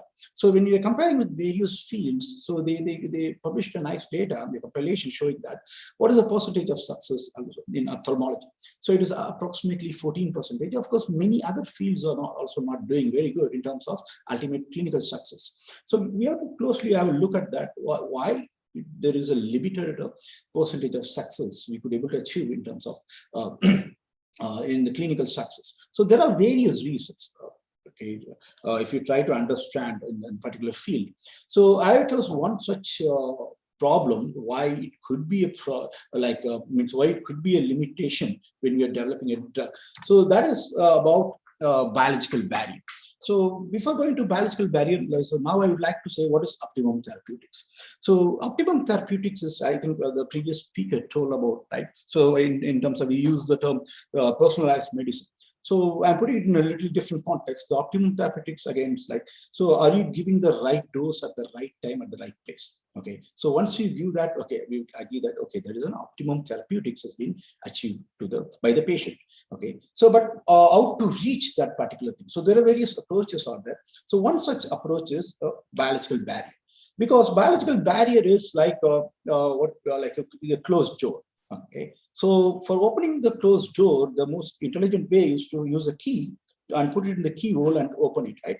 So the keyhole is the barriers, because without understanding the biological barrier, you cannot be very successful in developing a formulation or a delivery system to a particular organ. So in this case, in the study which I'm going to talk is on eye. So where I'll be talking about the various blood ocular barriers, which is eye is one of the very intelligently evolved organ. So it is a very tough organ to crack. Okay, so unless otherwise you understand the barrier, you won't be able to overcome. So the first point is to achieve an optimum therapeutics. So you have to understand the various blood ocular barriers, and then you can use various delivery systems from the perspective of barriers, what you understood, then you can overcome that. So you need to have a connection or a balance between the barriers and the delivery systems. So how can we achieve that? So from this context, we are in our group, what we are working is, it's a triangle approach we are using. One is understanding the barriers, and we'll be using a couple of drugs where there's a drug of our interest which we want to deliver, and of course the materials or a delivery system. So in combination of these three things, we are trying to achieve optimum therapeutics. So with this background, I would like to show you some case studies published work from our group in the field of retinal as well as the corneal drug delivery. So before going further, I would like to, since I told more about the barriers, so let me maybe many of you are aware about this barriers, so just in case if someone of you are not aware, so I would like to give a brief background about this biological barriers. I mean the blood ocular barriers. So if you see in eye, there are two important barriers are there. One is a blood aqueous barrier, which is present at the anterior segment, you can see in the slide, and another one is the blood retinal barrier, which is at the posterior segment of the eye. And the blood retinal barrier is further divided into inner blood retinal barrier and outer blood retinal barrier. And apart from that, we have corneal barrier, conjunctival barrier, scleral barrier, etc. So all these barriers, what happens is, so without understanding of this barrier, if you develop a formulation, it may not be very successful. So currently what happens is, but the things have changed now. Many companies are focusing especially on the ophthalmic formulation. So previously what happened is, so generally they take the systemic drugs and they just give it to the eye. So it is not specifically developed for eye. So, but in that case, there will be definitely, as I showed you in the previous slides, there will be limited clinical success will be there. That's where we need to understand these biological barriers. Okay, so let me go through one of the case study. So where we are talking about the posterior segment. So posterior segment, I think most of you heard about the disease like diabetic retinopathy or age-related macular degeneration or retinoblastoma, etc. So today I'm going to tell you things about macular degeneration. So the age-related macular degeneration, which affects the posterior eye. So in the posterior eye, there is a small area that is called macula. So when that macula get affected, it can be divided, the disease can be divided into two types. One is wet macular degeneration and another one is a dry macular degeneration. So the one which I'm going to focus on is the wet macular degeneration. So what happens in this wet macular degeneration? So you have to understand further about these barriers or the structure of this posterior segment. So when we enlarge this posterior segment, so there are a couple of tissues out there. So one is retina, most of you are aware about it, and followed by the retina, there will be a retinal pigmental epithelial cells, and then there will be something called as a choroidal vessels. Okay, so what happens is there is a continuous exchange of nutrients as well as the fluids. This exchange is happening between these choroidal vessels to the retina and the retinal pigmental epithelium. But suddenly one fine day, but it's of course a chronic thing upon aging and various other factors. So there will be a substance called drusen, which gets accumulated in between these RPE and the choroidal blood vessels. So when the drusen is getting accumulated, and in the normal physiology, there is a mechanism to get cleared, okay, these substances. But when it turns into a pathophysiology, so that mechanism fails. So that's where there is the impediment happens between this RP and the choroidal vessels. So when this drusen comes and accumulated, so the exchange of nutrients and the materials is not happening. So what happens is, because of that, the tissue is starving. So it is asking the choroidal vessels, my share of nutrient I need, otherwise I won't be able to survive. So continuously it gives a lot of molecules in terms of exchange of information through molecules. So it will be sending, but it is not happening. Then finally, it takes another one molecule called VEG, of vascular endothelial growth factor. So when it secretes that, that forms a neovascularization. There is a new blood vessels, which is not a part of the normal physiological environment. Okay, so when there is a new blood vessels forms, it disturbs the entire environment in the posterior segment. So that when it gets disturbed, what happens is, when a normal individual could able to have a very sharp vision gets affected. Okay, so that is called as a wet age-related macular degeneration. I hope all of you understood about the background of the disease. Okay, so now the next step. So how to treat this disease? So most of you have heard about nowadays, the whole scenario in the pharmacy is moving towards from small molecules to large molecules, the so-called biologics, right? So there are a couple of biologics before it has been introduced in the market. So of course, the first biologics which was attempted or tried in the clinic, that is bevacizumab, which is a 149 kilodalton size molecule, but it was not an approved molecule for this purpose. It's an off-label used molecule in the clinic, but of course it is used in and out in both developed as well as in developing countries. So, and apart from that, the two approved molecules, that is aflibercept and ranibizumab. So the currently this we call standard of care. When the patient goes to a clinic, so with this condition, so how they treat them. So that is what the standard of care. So the standard of care is through intravitreal injection, where they compromise the integrity of the eyeball by inserting a needle into the region called mid-vitreous region. So this is the posterior segment, right? There is a vitreous humor, which is a type of fluid which is filled there, like a balloon, which is having a water. So we put a hole on this eye, we introduce our drug of interest into the mid-vitreous, okay? And that is a biologics, any of this, which you are using for this particular condition. So I'll take you through how the patient will undergo this particular treatment. So in our study, we chose one such molecule, that is, out of these three, we chose aflibercept, which is 115 kilodalton molecule. It is one of the expensive molecules, at least in Singapore and US, it costs $2,000 per injection. Okay, so the patient has to take this injection once in a month. Depends on the severity, and there will be a follow-up treatment for the patient. It may be for 1 or 2 years, or even more than that. It depends on the severity of the patient. Okay, so before always I tell the students, like this, which I learned from a mentor, you always have to think from the end, right? So you should have a TPP, that is a target product profile in the mind. So for that, you have to understand what is the patient, those end user who is going to undergo this particular treatment. So you should keep that in mind when you're developing a delivery system. So if you see in India, I'm talking from the context, from the local relevance in our country. So generally when the patients realize the problem that they're having in the vision, the sharp vision is getting compromised. So generally they ignore, saying that, oh yeah, it's probably an aging problem. So of course, after some point of time, it's very difficult to navigate through daily life. Then they try to approach the local clinic that they're having a problem in the vision. So then the first diagnosis happened, and once the diagnosis happened and they found that, okay, they're suffering from wet age-related macular degeneration, they'll ask them to start the treatment. So the moment the patient come to know about the cost of the treatment, the half of the patients will not turn over. Okay, they will not come back to the clinic because it's a very expensive medicine. Okay, so that is the first thing. And of course, even if out of force or out of the difficulties, they go and get a treatment. So it's not the end. They have to come for many follow-up treatments every month to get this intravitreal injection. And of course, it depends on the stabilization period is there. And the problem is the cost of the treatment. And most importantly, so all of you know, even if a small dust particle which falls on your eye, so how painful it is, right? So imagine we are going to put an injection, right? Of course, we put under an anesthesia, but once the anesthesia elapse, then of course there will be a pain, severe pain will be there, right? And there are associated risks there, like endophthalmitis, and of course the procedure is being done in the operation theater. So these are that you have to keep in mind. So what the patient has to undergo for this current treatment. So when we asked a question as a pharmaceutical scientist, how can we help these patients?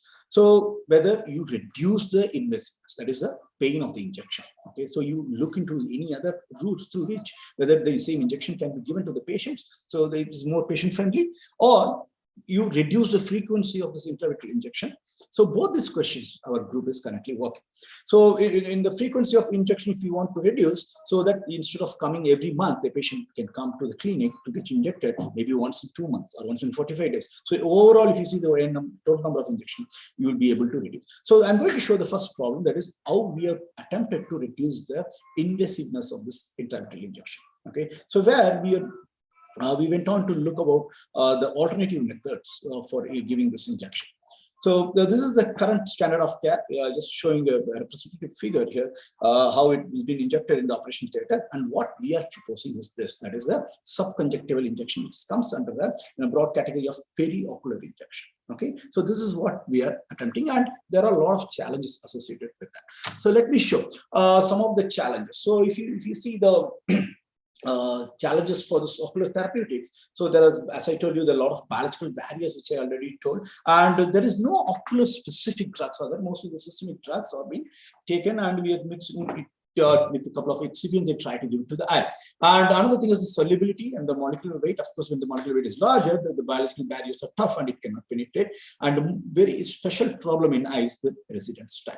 So anything foreign substance which comes to the eye will be cleared off from the eye by the various physiological mechanisms which is present. And the one innate problem with this type of biologics is the stability that you have to keep in mind when you're developing a delivery system. So ultimately, this all leads to less penetration. So you end up giving a large concentration of drug, and which also can cause toxicity.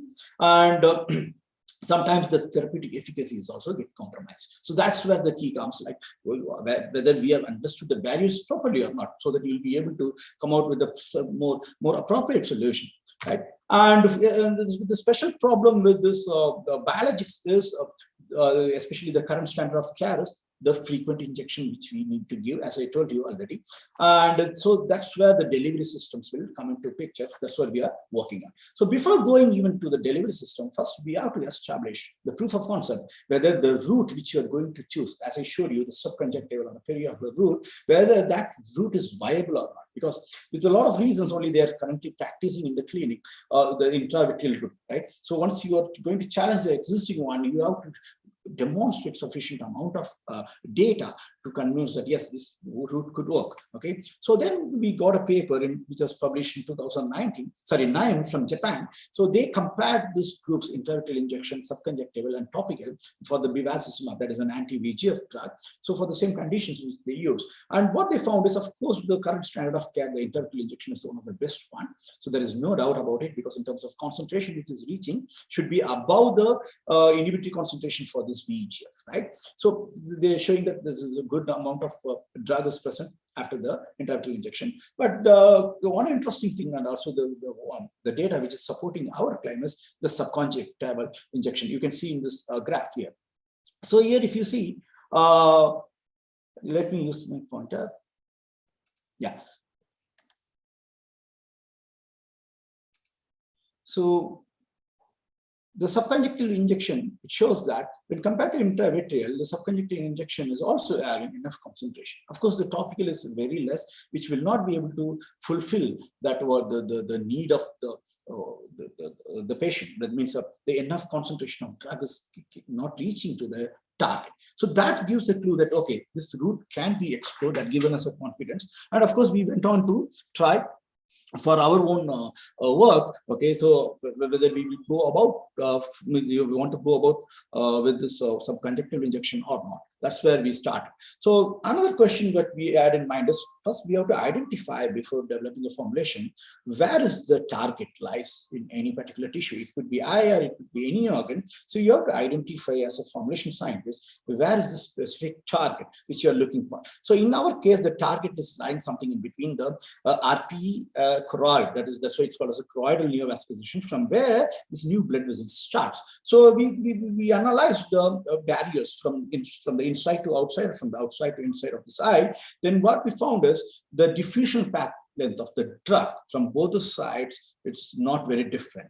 But definitely both the sides, from the current standard of care or the new one which you're proposing, both are having challenges. So that, but we wanted to explore that with that question. So we wanted to first understand the potential of the subconjunctival administration route for treating chorioretinal diseases. And so we studied the pharmacokinetics, the intraocular pharmacokinetics, and as well as the efficacy, because not only pharmacokinetics is not sufficient. So we also want to study the efficacy of aflibercept after the subconjunctival injection in the rabbits. Okay, so then we would try to understand our basic knowledge about, so where this, when we give a drug in the periocular route, where these drugs will transport. There's a bit typical drug transport pathway. So once we give, you can see in this picture, this is how it looks like. There will be a blood formation will be there once you introduce a drug into the subconjunctival space. And from there, the drug will transport mostly in the outside direction, because it is against the the flow of the fluid which is present in the eye. So it's mostly outside. So, but we want to, it's like crossing the river against the tide. So that is what the challenge we have took. Okay, but there could be some ways, because the nutrients are going inside the body in and out, both against the tide as well as with the tide, right? So we have to understand this barriers, how this endogenous mechanisms are happening. So that's where we try to understand. So what is the fate of a drug once you give here in the subconjunctival space? Because we want to reach here, that is the RP and choroid, and the first barrier will be there at the sclera. But the problem associated is all those things, because the conjunctiva is having a very strong network of both the lymphatics as well as blood vessels. Okay, so once you put the molecule, if it's a small molecule, it ends up in a systemic circulation, and if it's a larger molecule, it ends up in a lymphatic absorption. Okay, so that's where the challenge. So first we wanted to see as a bare molecule, just this aflibercept or Eylea, so-called Eylea, the brand name, we wanted to give, and we wanted to see whether the sufficient concentration which is necessary for inhibiting this VEGF, okay, is reaching or not. That was the first question we asked. So we made a study design where we took a rabbit as an animal model, and we anesthetized the rabbit, and we have administered the drug, aflibercept, and we sacrifice the animal at different time point, and we then take out the tissues. We dissect, we call it dissect the tissues as per the Abel and Boyle method, and each and every tissue we analyzed for this particular drug aflibercept using ELISA as a quantification tool. And the data what we got is, it is pretty interesting that, so this, in spite of all these barriers, when we give a subconjunctive injection, when we try to understand a different tissue, the first tissue is the conjunctiva, right? So where we are giving this injection, and then it has to go through sclera, then RP, choroid, retina, and of course to the anterior segment, that is the iris, the iris ciliary bone. So it shows that in the target, where especially we are more interested in RP, choroid. Okay, so you can see here at least the concentration is going approximately under nanogram per ml, at least during the first time part, this is 7 days, and the concentration is maintained in the eye for approximately 28 days. Even though the study was for 60 days, we could able to detect a reasonable concentration till 28 days. So it shows that yes, the drug is reaching the therapeutic target. And when you are giving something outside the eye and you're trying to go inside, so always it's important to measure what is happening in the fellow eye, the eye which is not treated. Because when you give from the outside eye, the topical or the subconjunctival, what happens is it ends up in a systemic circulation. And from the systemic circulation, it comes back to various organs. So that's the reason we also wanted to study the concentration which is present in the fellow eye, and to our surprise, the fellow eye is also having, I mean, the untreated eye is also having reasonably enough concentration of this aflibercept. But of course, the treated eye is having the maximum. And we went on to check what is the levels in the vitreous humor, because the vitreous humor, why we are interested is the current standard of care where they're introducing the aflibercept is in vitreous cavity. So that's the reason we wanted to know what is happening in the vitreous humor. Now, of course, when compared to the intravitreal injection, the subconjunctival injection is always having less, right? So it shows that the very less amount is reaching the vitreous humor. In fact, the vitreous humor is not a therapeutic target, so it's not of much importance in this particular context. Okay, but the most important thing is we will measure the concentration of drug in the serum, because it can, as I showed in the picture. So once you inject, right? So it's nicely given shown here that they're injecting the Indian ink. When they inject that, you can see nicely how it is being taken up by the blood vessels, right? So the same thing happened to us. You see, when compared to the ocular tissues, the concentration in the serum is very high. So that's what the challenge which is presently in front of us. So how we are going to work on that, so that we will be able to reach the sufficient concentration in a much better way. Of course, we have reached already, but in a much better way. So that's where this delivery systems comes into picture. Okay, so I will show you about that later in further slides. Then from this, we have calculated the pharmacokinetic parameters both in treated as well as in untreated eye in various structures of the eye, including the fluids that is in humor, that's vitreous humor, aqueous humor, and various tissue. And we found that a reasonable good amount of drug, you can see in this AUC, is been reaching in the treated eye. And of course, it's a large amount is going into the systemic circulation. As I told you, that's what the challenge we have to address. And in the target tissue, especially the retina, the pigmental epithelium and choroid, so there is enough concentration because we need only in picogram level, and we are having in nanogram level sufficient concentration. But only question is whether this concentration is enough for a longer period of time. It's because the drug is present for the 30 days. This is already the bare, the bare molecule is also given 30 days once. That means once in a month. So how to extend that? That's what the question. So I'll go to that later. And after this pharmacokinetic studies, we got some confidence. Yes, some sufficient concentration is reaching inside the eye. So now we want to check an animal model, like whether the efficacy, that's whether the pharmacological activity is reaching or not. So where we taken mice and we have subjected the mice for a damage of this brush membrane using a laser shot. So we will damage the brush membrane. From there, the choroidal neovascularization starts, so that we will be able to test our drug molecule of interest. So we have a dose escalation study we did from 10 microgram to 50 microgram of subconjunctival aflibercept, and we evaluated the eye using optical coherence tomography and also fundus angiography using fluorescence, and we were able to calculate what is the leakage. As I told you, the disease is about the leakage of the blood vessels, right? So this is the picture which shows that the pre-injection, when we introduce a laser, how this brush membrane get damaged and the new blood vessels forms. And once upon treatment, so what happens at the end of 3 weeks? You can see here when it is the eyes are treated with PBS, and when you compare with this aflibercept 50 microgram, you can see the what you call the lesions are getting disappeared.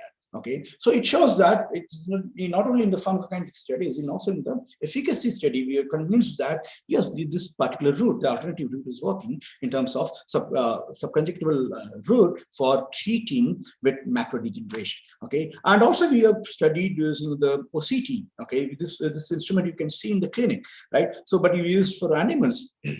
Because of the preclinical laboratory, where you'll be able to understand what is the structure of this posterior tissue, the retina, RP, and choroid. Okay, so you can see here in the PBS how this tissue is getting damaged, and you can see here at the end of 3 weeks, this damage is trying to be recovered. It is reconciling itself slowly. Okay, so then we chose this 50 microgram as a drug for this particular preclinical model. Okay, yes, it is working, and we tried to plot the leakage. That is because when we use when we image this posterior segment, we'll be able to measure what is the amount of leakage in terms of mean area of leakage in pixels from the blood vessels, and we'll be able to tabulate it or be able to calculate it.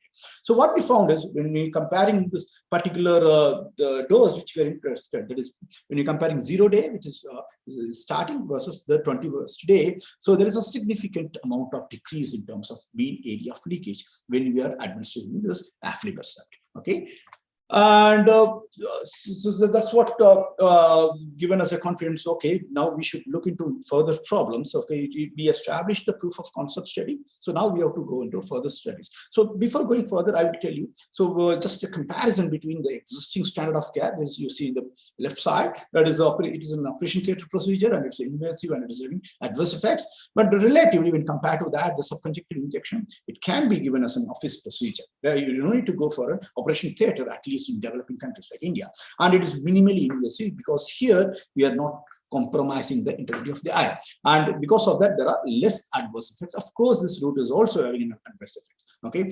But now in front of us, the challenge is how to solve this problem, where the most drugs are getting cleared off from the subconjunctival space to the serum. That's where the challenge. But as of now, we have set the platform. Yes, it is going inside as well to the therapeutic target. Okay. So how we are going to solve that problem, that I will tell you what we have attempted.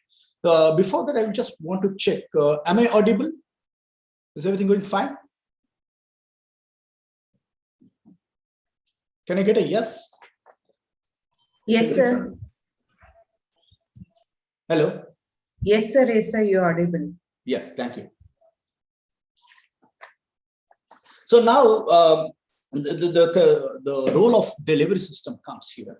So the delivery system, especially in terms of biologics, because I'm talking about biologics, so it is entirely different from the small molecules, because the biologics are very sensitive molecules. It's having a lot of stability as well as various other problems.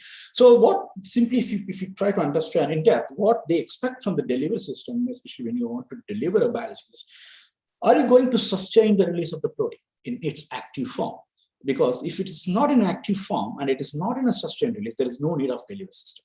Okay, there is no use of it. Maybe you can publish a paper, but it's of no use. It's not going to have any translatable value. Okay, and the next thing is whether we can protect the protein from degradation or not, because the very process of developing a delivery system, for example, nanoparticles, like it involves harsh environment, there's solvents, so it might degrade the protein. And third thing is there any way you can able to give the drug delivery system in a minimally invasive way? Because already the current standard of care is taking care very well because it is treating the patient, but only thing is it is invasive procedure. So is there a way that you can able to reduce the invasiveness or not? So these are the questions, and there are a couple of options available. So among these options, and keeping our problem in mind that in spite of going inside, a lot of amount is going outside the eye. So we chose liposomes as one of the delivery systems, because our lab was well known for the liposomes delivery systems. So we went ahead with the liposomal delivery system. So here we have chosen a little bigger liposome delivery system, that's multilamellar basically, because the molecule is large. You won't be able to encapsulate enough amount of molecule in a small unilamellar vesicle. So we adapted a multilamellar vesicles, and we try to encapsulate the ilia or the aflibercept inside that, and we found that the release of this drug from this liposomes, it is extended up to 30 days. Okay, so as I told you, already the existing standard of care is 30 days, right? So once we could able to release at least for 40% of drug, we have it's released up to 30 days. Okay, that given us a confidence. Okay, we could go. And another important thing is the loading capacity. That is one of the big problems when it comes to a large molecule. So there is a reasonable amount of loading is there. Okay, it's not like, because it's a hydrophilic molecule, you cannot load 90 to 100% like a small molecule here. But it was having a reasonably acceptable amount of loading efficiencies there inside the liposomes. And then we injected this liposome, encapsulated this particular aflibercept, and we injected in the animals, as I showed you in the bear molecule, and we compared the mean area of leakage. You can see here in the bear molecule, I showed you at 21 days, right? Because it's a delivery system, now it came and there is a sustained releases there. So we tried till week 6. It means if normally a patient goes at the week of 4, okay, so when you're using this injection, they can go at the week of 6. It means 2 weeks we are delaying the frequency, okay, of injection. So, and it shows that at the week 6 there is a significant difference, okay, when we are encapsulating this molecule and injecting. So the mean area of leakage could be reduced at the week 6. So it shows it is having some effect on this, and we have tried to understand, we have analyzed this fluorescent images, and we shows that. So you can see here there is a drug encapsulated, means the liposome encapsulated drug at the week 6 post week of 5. So you can see that the lesions are disappearing.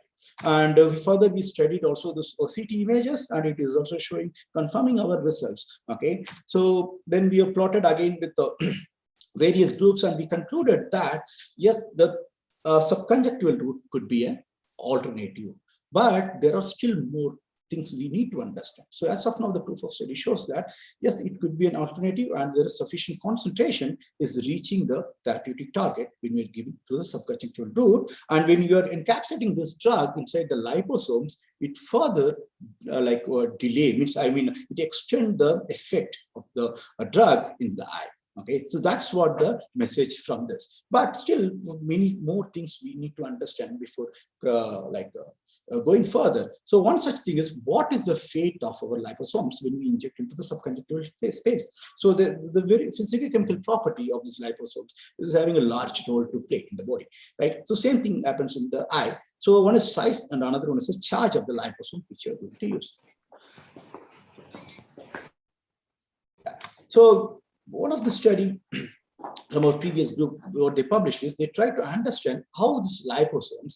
So once we have proved that, okay, it is having an effect on all those things, now we are going further, deeper. So to understand how it interacts with the first tissue, which is going to in contact, that is a sclera, right? Okay, because the ultimate aim is we wanted to make a depot there in the sclera, so that you make a depot, that's the interaction, increase interaction between that tissue and the liposomes, so that that particular delivery system will be in contact for a longer period of time, so that it can release the drug for a longer period of time. So for that, we chosen 3 different charge of liposomes. One is neutral and positive as well as negative. And what we found is the neutral liposomes, you can see in this picture, the illustrative example shows that when compared to other liposomes, the neutral liposomes are slightly dispenetrating. Okay, the complete liposome is not going to penetrate. It's not possible because the size of the liposome is big and the tissues is not having that big pore size. Okay, but only thing is, what we can try is whether it is going to have enough interaction so that it can be kept as a depot in the space of injection or not. So this is what the finding we found from this particular study. Okay, so that's what we did till now to reduce in the seriousness of this intravitreal injection. So in the second question we are currently working on, that is how to reduce the frequency of this intravitreal injection. So for example, if a patient goes in a year like 12 injection, can we reduce to 9 injections in a year, or even 10? Okay, so that's where we are working on a couple of other delivery systems where we will be able to sustain the release of this large molecule, the biologics, like bevacizumab, aflibercept, because it's quite a challenging molecule. Of course, I have not showed various other studies like biophysical characterization and many more other studies. I just showed the picture about the typical drug delivery studies, but it's not like a small molecule. We have to do a thorough biophysical characterization to understand what is the fate of this molecule inside the delivery system.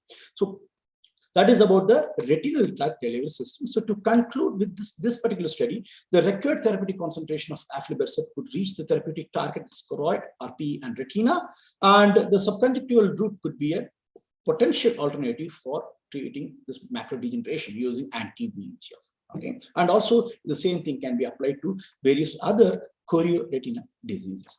So now that is about the retinal drug delivery. As I told you, till now I took you through blood ocular barriers and the retinal delivery. So now I'm moving on to corneal drug delivery. So again, in the corneal drug delivery, so it's mostly, the patient, one of the most convenient mode of delivery for patients, especially for chronic diseases, is using a simple eye drop, right? So here also, again, the cornea is a very tough barrier. Okay, it will be like a sandwich. It will be having epithelium, it will be having stroma, it will be having descendants membrane and endothelium. So everything is going to have a different type of nature. Okay, so here also you have to understand the biological barriers so that you'll be able to overcome that if you want to achieve optimum therapeutics. Okay, so for that, again, you have to understand what is a typical drug transport pathway. For example, when you put a simple eye drop in the cul-de-sac, okay, so what happens? So many times a lot of drug spills out. Okay, and you will have a sore taste in the throat, right? Because the systems are connected through the nasolacrimal drainage, right? So what happens is the ultimate the concentration, or the end concentration, if it reaches the aqueous humor, which you can see in this figure. So this is the cornea. So the tear will be in the surface, and this part is the aqueous humor. So when we calculate what is the ocular valve in the aqueous humor, it will be less than 5%.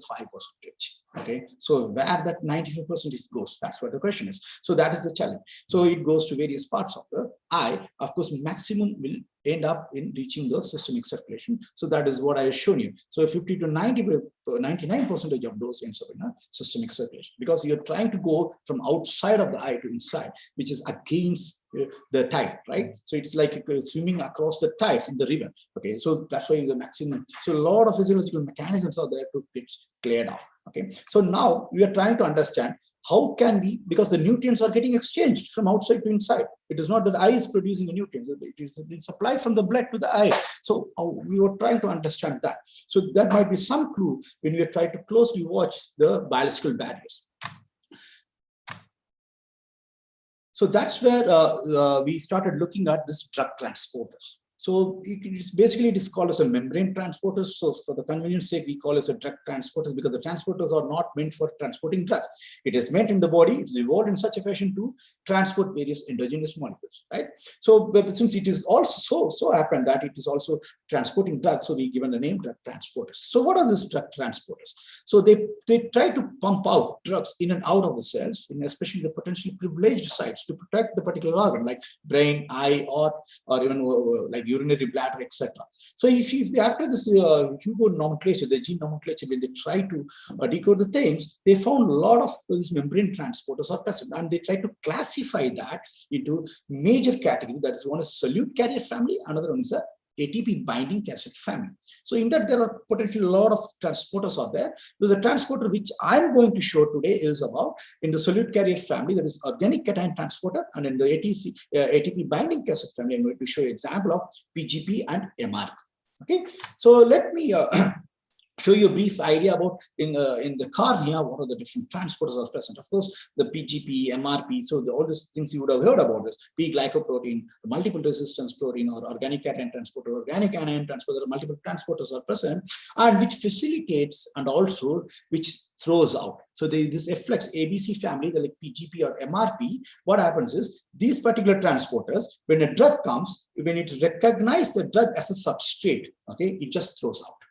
Okay, and there is something called as an inhibitor, where when you give that agent, it can inhibit the activity of this particular transporters. Okay, in terms of solute carrier family, it recognizes the drug as a substrate, it will take the drug. That's why it's called as an uptake transporter, because essentially the solute carriers are present in the body to facilitate or to shuttle various endogenous molecules which are not having the capability to cross the barriers. That's where this solute carrier is present in the body. So let me show you the example, first with the efflux transporters. So the question which we asked is, what this efflux transporter like PGP and MRP is doing in the cornea? When we give a drug, what it is going to do, whether it's going to throw out the drug. Yes, most of the drugs it will throw out. And there are a lot of drugs which are currently used in ophthalmology or substrate for this particular transporters. So the question what we asked is, can we inhibit this corneal efflux transporter so that we will be able to achieve a better ocular bioavailability? So with this question, our researchers started. So we tried to block this two transporter, one is PGP and MRP2, the example which I'm going to show. But there are two options. One is the mainline option is you choose any inhibitors, which could be a drug or not a drug. Okay, so most of the cases it is a drug. You give the drug and you inhibit the transporter so that you can enhance the bioavailability. That's the ocular bioavailability. But the problem with using the drug is, if at all you want to check the same thing in the clinic, why the patient will be ready to take two drugs in spite of one drug. So that's where we thought, why can't we use a non-therapeutic inhibitors or blockers? Because many of the excipients, so-called excipients, we are claiming that as a non-therapeutic blockers, because many of the excipients from the literature, it shows that it is having the potential to block this particular transporters. Okay, so that's where we chose substrates like rhodamine, fluorescence, and erythromycin. The study which I'm going to show today is about erythromycin, which is a substrate for both PGP as well as MRP. Okay, so that we can understand both the transporters. That's the reason we went for that. So with this MRP transporter, so what we are under the PGP, what our hypothesis is, these transporters are lying in this corneal epithelium. So when we give any drug topically, so this works like a efflux pump. Okay, so it just try to throw the drugs out. So because of that, you ends up in a low bioavailability in the aqueous humor when you process. So the next question is, as I told you, the therapeutic block. the therapeutic blocker we chose from the list of lipids as well as surfactants. So from the literature that it is having the capability to block this transporter, so that once we block, we will be able to achieve a higher bioavailability. So when compared to the conventional formulation, when we are doing, okay, we take a normal eye drop, and when you are instilling that eye drop into the eye, so what happens is it will not go much, it will go. So the moment you take a novel formulation, using this particular variety of lipids and surfactants which are known to inhibit this transporter, and you encapsulate or package your drug inside that, it will be able to cross the barrier with a reasonably better way when compared to the conventional formulation. Okay, so this is what the hypothesis we are taught. Then we went for experimental studies where we chose this erythromycin as a substrate, and we measured what is the uptake of this drug in the cornea, because this cornea is known to express this particular membrane proteins. Okay, so then we found that when we keep this erythromycin just plain solution as a control, and when we and various other groups we tried to establish a functional importance. So first we have to prove that the experimental model you are choosing is the right model or not. So you have to establish the functional importance of this transporter in this particular tissue. So what we did is we did this blocker study, where we blocked the MRP transporter, sorry, the PGP transporter using GF12098, and in another group, we blocked the MRP transporter using probenecid. Then what we did in another group, the fourth group, we combined both this inhibitor along with erythromycin, and we compared the uptake of this particular substrates. And what we found is when we are blocking both these transporters, this erythromycin being a substrate for both these transporters, the uptake is significantly enhanced when compared to the control group, that is erythromycin. So now we established, okay, the functional importance we could able to study, okay, it is active and the concept is working. So now we are going to the next step, that where you are interested, being a formulator, we are interested to know what are the different excipients or having this capability like the blocker, like probenecid or a GF12098. So then we screened using the same experimental model with multiple polymers, and we found some of the polymers which is having wonderful activity in inhibiting this particular transporters, and we went on further using these particular excipients to develop formulations. So you can see here one of the such just an example, one of such polymer is fluoronic F68. It shows that it's showing significantly larger amount of uptake when compared to the control group, whereas there's a plain erythromycin. So with that, we went for developing a delivery systems. Okay, a couple of delivery systems we developed. Here I'm just showing you one of the examples on the mice which we developed. So when compared to the simple erythromycin, so if you see the AUC, like in terms of the we calculated the in vivo aqueous penetration. So we put an eye drop and we measured at different time point. So what is the levels of drug crossing the cornea and reaching the aqueous humor? And you can see here there is a significant increase in terms of the drug, the erythromycin, reaching the aqueous humor when compared to the normal solution. But this delivery system we developed using this particular polymers from this list, where it shows the potential to inhibit the transporters. Okay, and we also did a proof of concept study using the gamma scintigraphy, using conventional versus the delivery system that developed using this polymers. So it shows that the residence time you can see in the right side when you're the delivery system with this polymers, it is increased. Okay, but when you're putting a normal solution, it is getting cleared from the eye to other parts of the body. Okay, so this is one of the example to show that understanding the barrier. If you have, so there are clues which is lie in the nature. Okay, only thing is we have to pay some attention to understand that, because naturally if you see in the body things are getting transported from one place to another. So maybe we have to crack that to understand. We have to mimic that so that we'll be able to reach the therapeutic target reasonably good. So this is about the efflux transport. So the next one is about uptake transporter or uptake transported targeted drug delivery, where I showed you, right? One is the SLC family. It is called as an uptake transport. So we have chosen the transporter called organic anion transporters. So here, this organic anion transporter, it will recognize any molecule, drug molecule, which exists as an organic cation when it is introduced into a physiological pH. Okay, so since I told you it's an organic cation, right, it will be carrying a charge.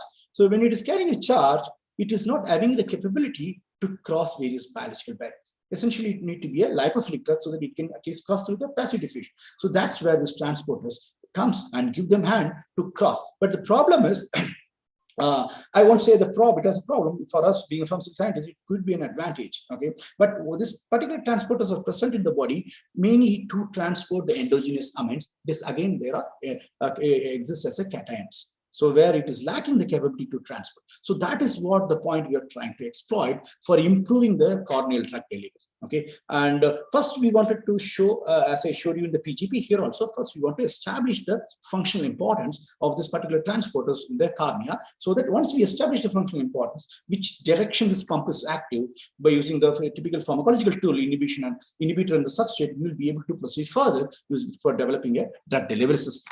So we chosen here, like in the PGP study I showed you, erythromycin. So here we have chosen a marker molecule, the substrate, tetraethyl ammonium, which is one of the universal substrate which is used for organic cation transporters. And blockers, we have chose two blockers. One is atropine sulfate, another one is quinidine. Okay, these two blockers we have chose, and we wanted to see by blocking this particular transporters, we will be able to understand this transporter, the location or the functional importance or not. That's what we are trying to do. So what we did is we took again the rabbit as an animal model, because the rabbit mimics the human eye. So that's the reason we always choose rabbits for the oculopharmacokinetic studies. So, and we instill an eye drop of this particular substrate, that is a tetraethyl ammonium.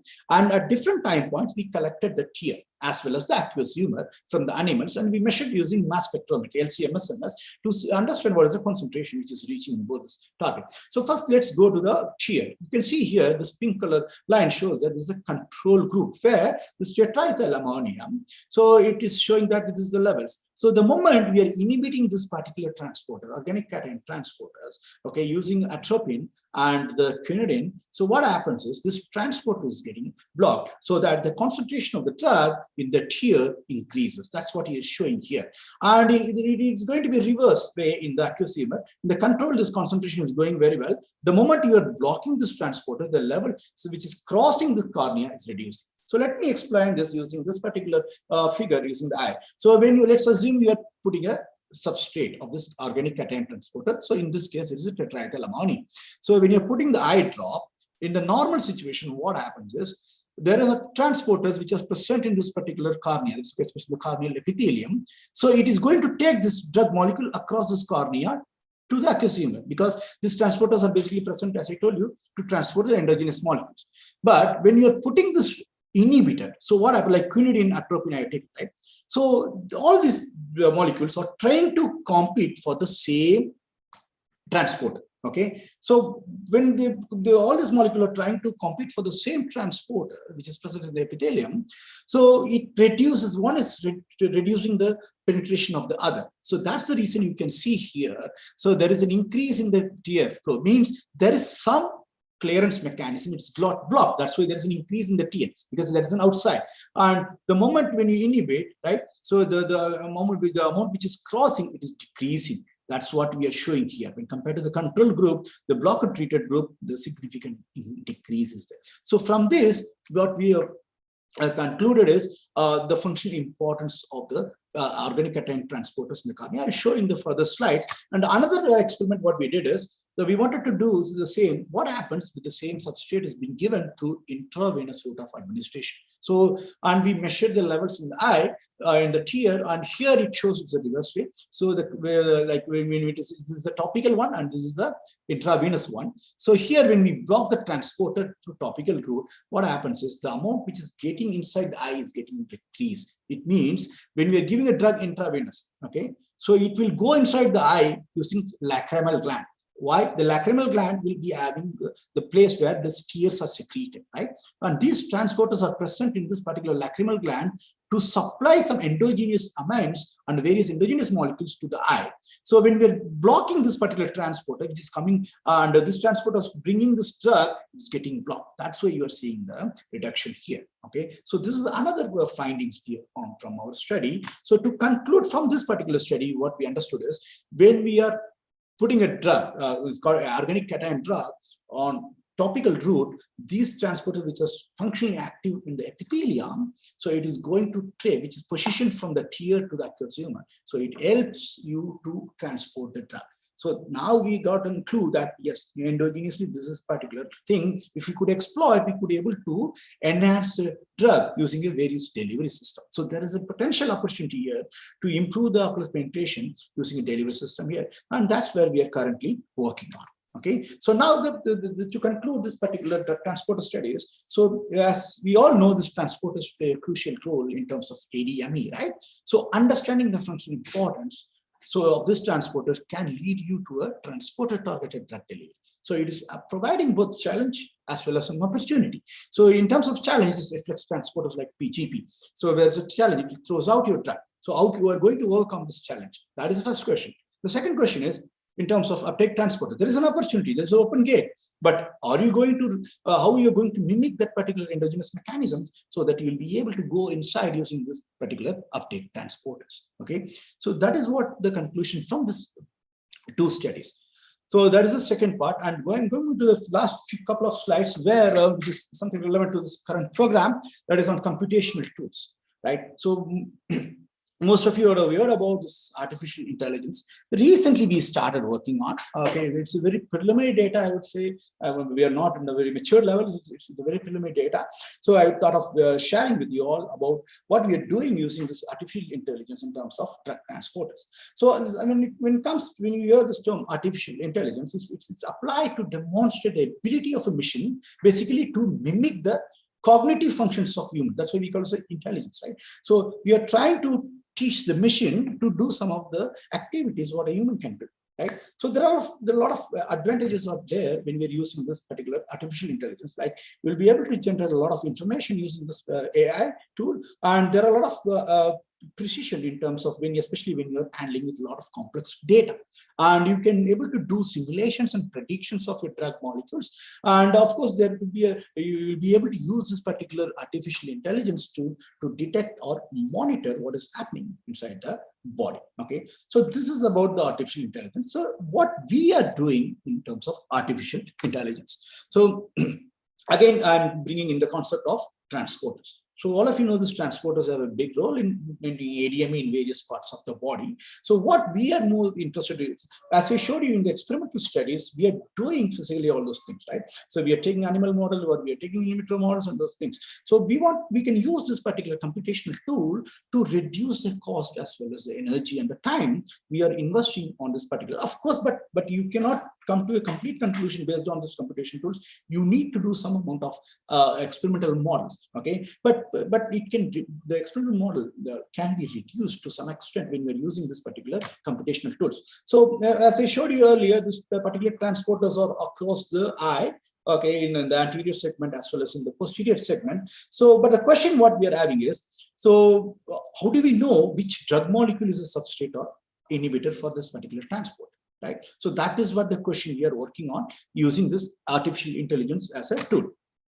So we have published a paper where we took again the cation transporters, the uptake transporter we have chosen, and we have made a huge pool of database where we pulled like a number of small molecules, and we've taken some information from that which are already reported in the literature as substrate or inhibitors. So what we try to understand is, when we're having a close look at the structure of these molecules, okay, so we found certain descriptors. So descriptors are nothing but physicochemical properties. So these studies mostly I'm doing along with the computational scientists as well as computational chemists, okay, because I'm a pharmaceutics person, so I give a problem statement. In collaboration we are doing this, because we alone doing this study is difficult, because we need a greater amount of understanding about the compute application.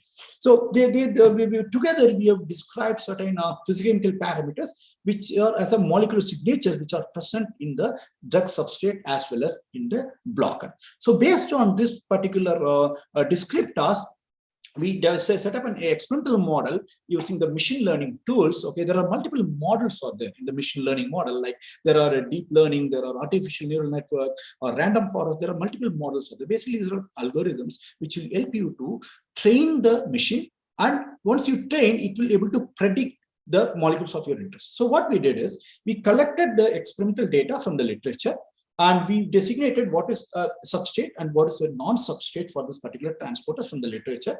And from there, we derived the physicochemical properties. And then using various models, we trained, okay, we give two things. One is a training set, another one is a test set. So in the training set, which is already published in the literature, so that will be a training set. Using that, the models are being trained because already it is having a fixed descriptors of the physical properties. So, and when the model is trained, okay, what will happen is then we will introduce our new drugs, which we don't know whether it is a substrate or a non-substrate. Okay, then it will be this machine learning model will able to predict, okay, when we are giving an unknown molecule, whether this is a substrate or a non-substrate. So this will reduce the amount of experiment we have to do in the animal. Okay, but of course you have to validate using an experimental model. Without that, we will not be able to proceed forward confidently. So that is what we did. So this is an experimental data where using almost some hundreds of molecules, we are given the various descriptors like C log P, rotational bond, molecular weight, and molecular volume, and we developed a threshold value. Okay, so we give a value from these models. We got a value that is called a threshold value. So if anything lies above or below, will fall under as a substrate or a non-substrate. So that is what the training model has given. Then we introduced 142 molecules, which is a new molecules. Okay, which is a known molecule, but we don't know whether it is a substrate or non-substrate for this particular organic cation transporters. And what we predicted is the almost 46% of molecules are non-substrate in the set of molecule of 142 what we given, and 54% for the substrate molecule. So now we have to do further in vitro studies data using all this molecule, the substrate, to validate our finding. Okay, but initial studies, but further when we move forward, we no need to do this the extensive experimental studies, because we already established the things in our lab. Okay, it is giving a picture, and we will confirm from the experimental studies how much the precision with the computational tools is given. So from that we'll be able to derive. Once we derive that, then we'll be able to move forward without doubt that okay, this model is working. Okay. So finally, to conclude from the overall, these three studies, one is retinal, as well as corneal, and is artificial intelligences. The three R's I have shown, which we need to keep in mind as a formulator when you're developing a delivery system. One is the right dose, the right target, and the right time, whether your drug is fulfilling all these three criteria or not, so that you'll be able to achieve an optimum therapeutics. Okay, and the biologics, as I showed you, especially for the pharmaceutics candidates, so the biologics is providing a tremendous challenges. Hence, there is a lot of opportunities there, which we need to address. Okay, in terms of a delivery system when you're developing for biologics. So finally, the optimum therapeutics, if you want to achieve, you have to understand the biological barriers so that you can able to design a more appropriate delivery system so that it has the potential to reach the clinic. So with this, I would like to thank both the Annamacharya team as well as my TPR and the Translational Pharmaceutics Research Laboratory members, that's my team, and various funding agencies as well as my collaborators. Thank you. I'll be happy to take any questions.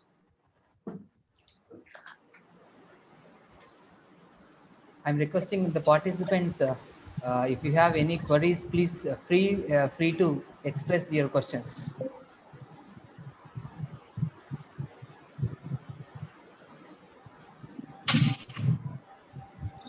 Yeah. Sir, we are getting only gratitudes towards your presentation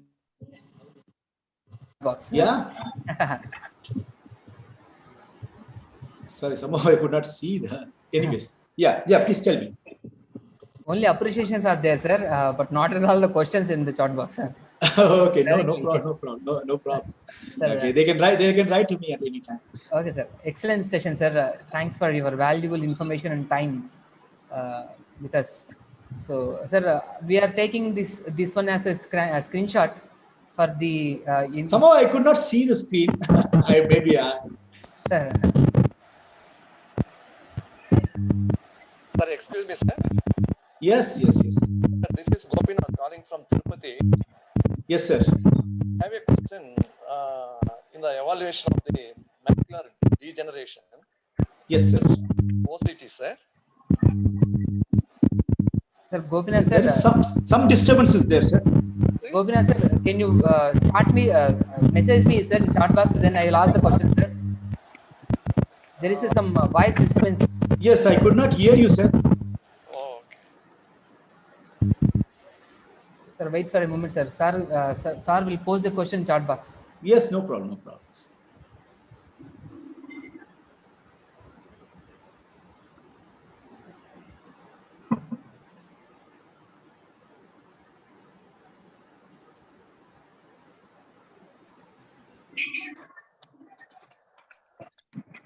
Gopinath, sir.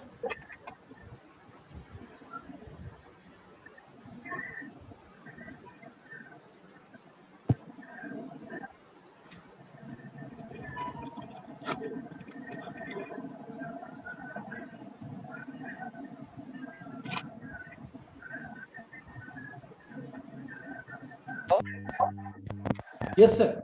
Sir, Gopinath, sir. Hello? Yes, sir. Yes, sir. Please tell me. Sir, tell me, sir. Gopinath, sir. Are you hearing me? Yes, sir. Yes, sir. I'm here. Tell me, sir. No problem. Yeah.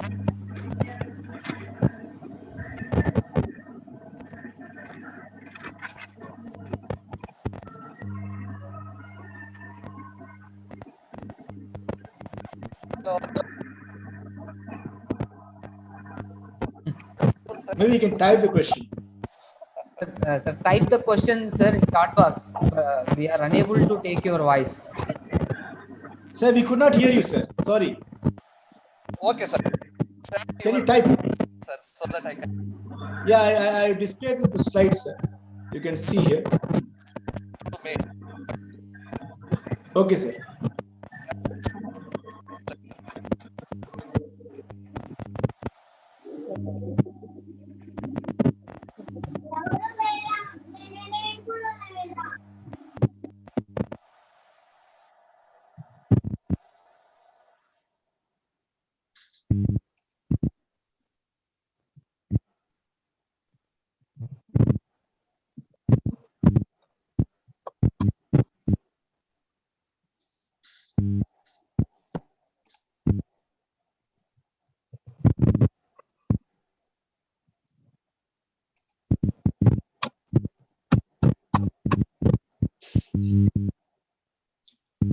Yeah, I think the organizer, can you intervene? If there is, maybe he can mute his mic.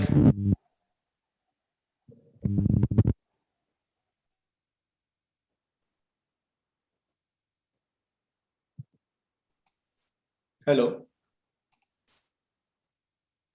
Typing in the chat box, sir. I think so. Oh, okay. Gopinath, sir. Please type the question in the chat box, sir. Sir, I will send the query directly to the speaker. Yeah, sir. Okay. Okay, sir. Yeah, you can mute your mic. Is it audible? No, it's not. It's having a disturbance. Yeah, we could.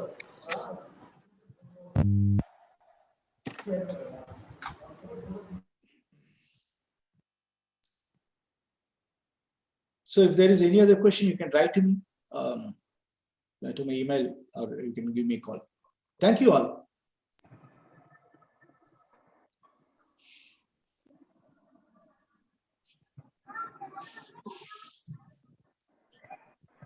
Thank you, sir. Thank you for your excellent presentation. Madam, So, a blissful, yeah. Pradeep, sir, am I audible? Madam, Yes, audible, sir. but wait for a moment, madam. Gopinath, sir, asking some questions to the speaker. No. He told he will write to me directly. Okay, It's sir. done. Okay, sir. Yeah. Madam, you may start, right, madam. Start cheyandi. So, a blissful afternoon to the respected principal, eminent speakers of today's session, Dr. Gautam Rajan, sir, Dr. Nirmal, sir, and my dear delegates and colleagues. I, Dr. M. Deepika, on behalf of Annamacharya College of Pharmacy, I feel it great honor to propose vote of thanks for this morning session. Yeah, sir, both the speakers indeed they put best of their efforts to make this event unforgettable, and thank you for enhancing our understanding pertaining to the topic optimum therapeutics to the eye and enlightening us with their commendable talk on the subject. This vote of thanks would be incomplete without expressing my gratitude for our beloved principal, Dr. D. Swarnalatha Madam, for her constant support and encouragement, the staff members, program coordinators who have been working hard to make the event success. Once again, I thank you all for your kind cooperation and attention. Thank you one and all. Sir, Have a nice day. Stay home, sir. stay safe. And the afternoon session, commences at exactly 2 o'clock. I request the delegates to be in time. So this Thank you, is a sir. e-certificate as a token of our gratitude. So this is an e-certificate. We will send you through the email, sir. We Thank you. request. Thank you very much. Thank you, sir. Thank you. all. Thank you, Nirmal, sir. Yeah, I thank you all, and I appreciate the effort which you people are taking to keep the exchange of knowledge on India, especially during these tough times, so that the science can progress. Thank you. Okay, sir. Thank you very much, sir. Thank you very much.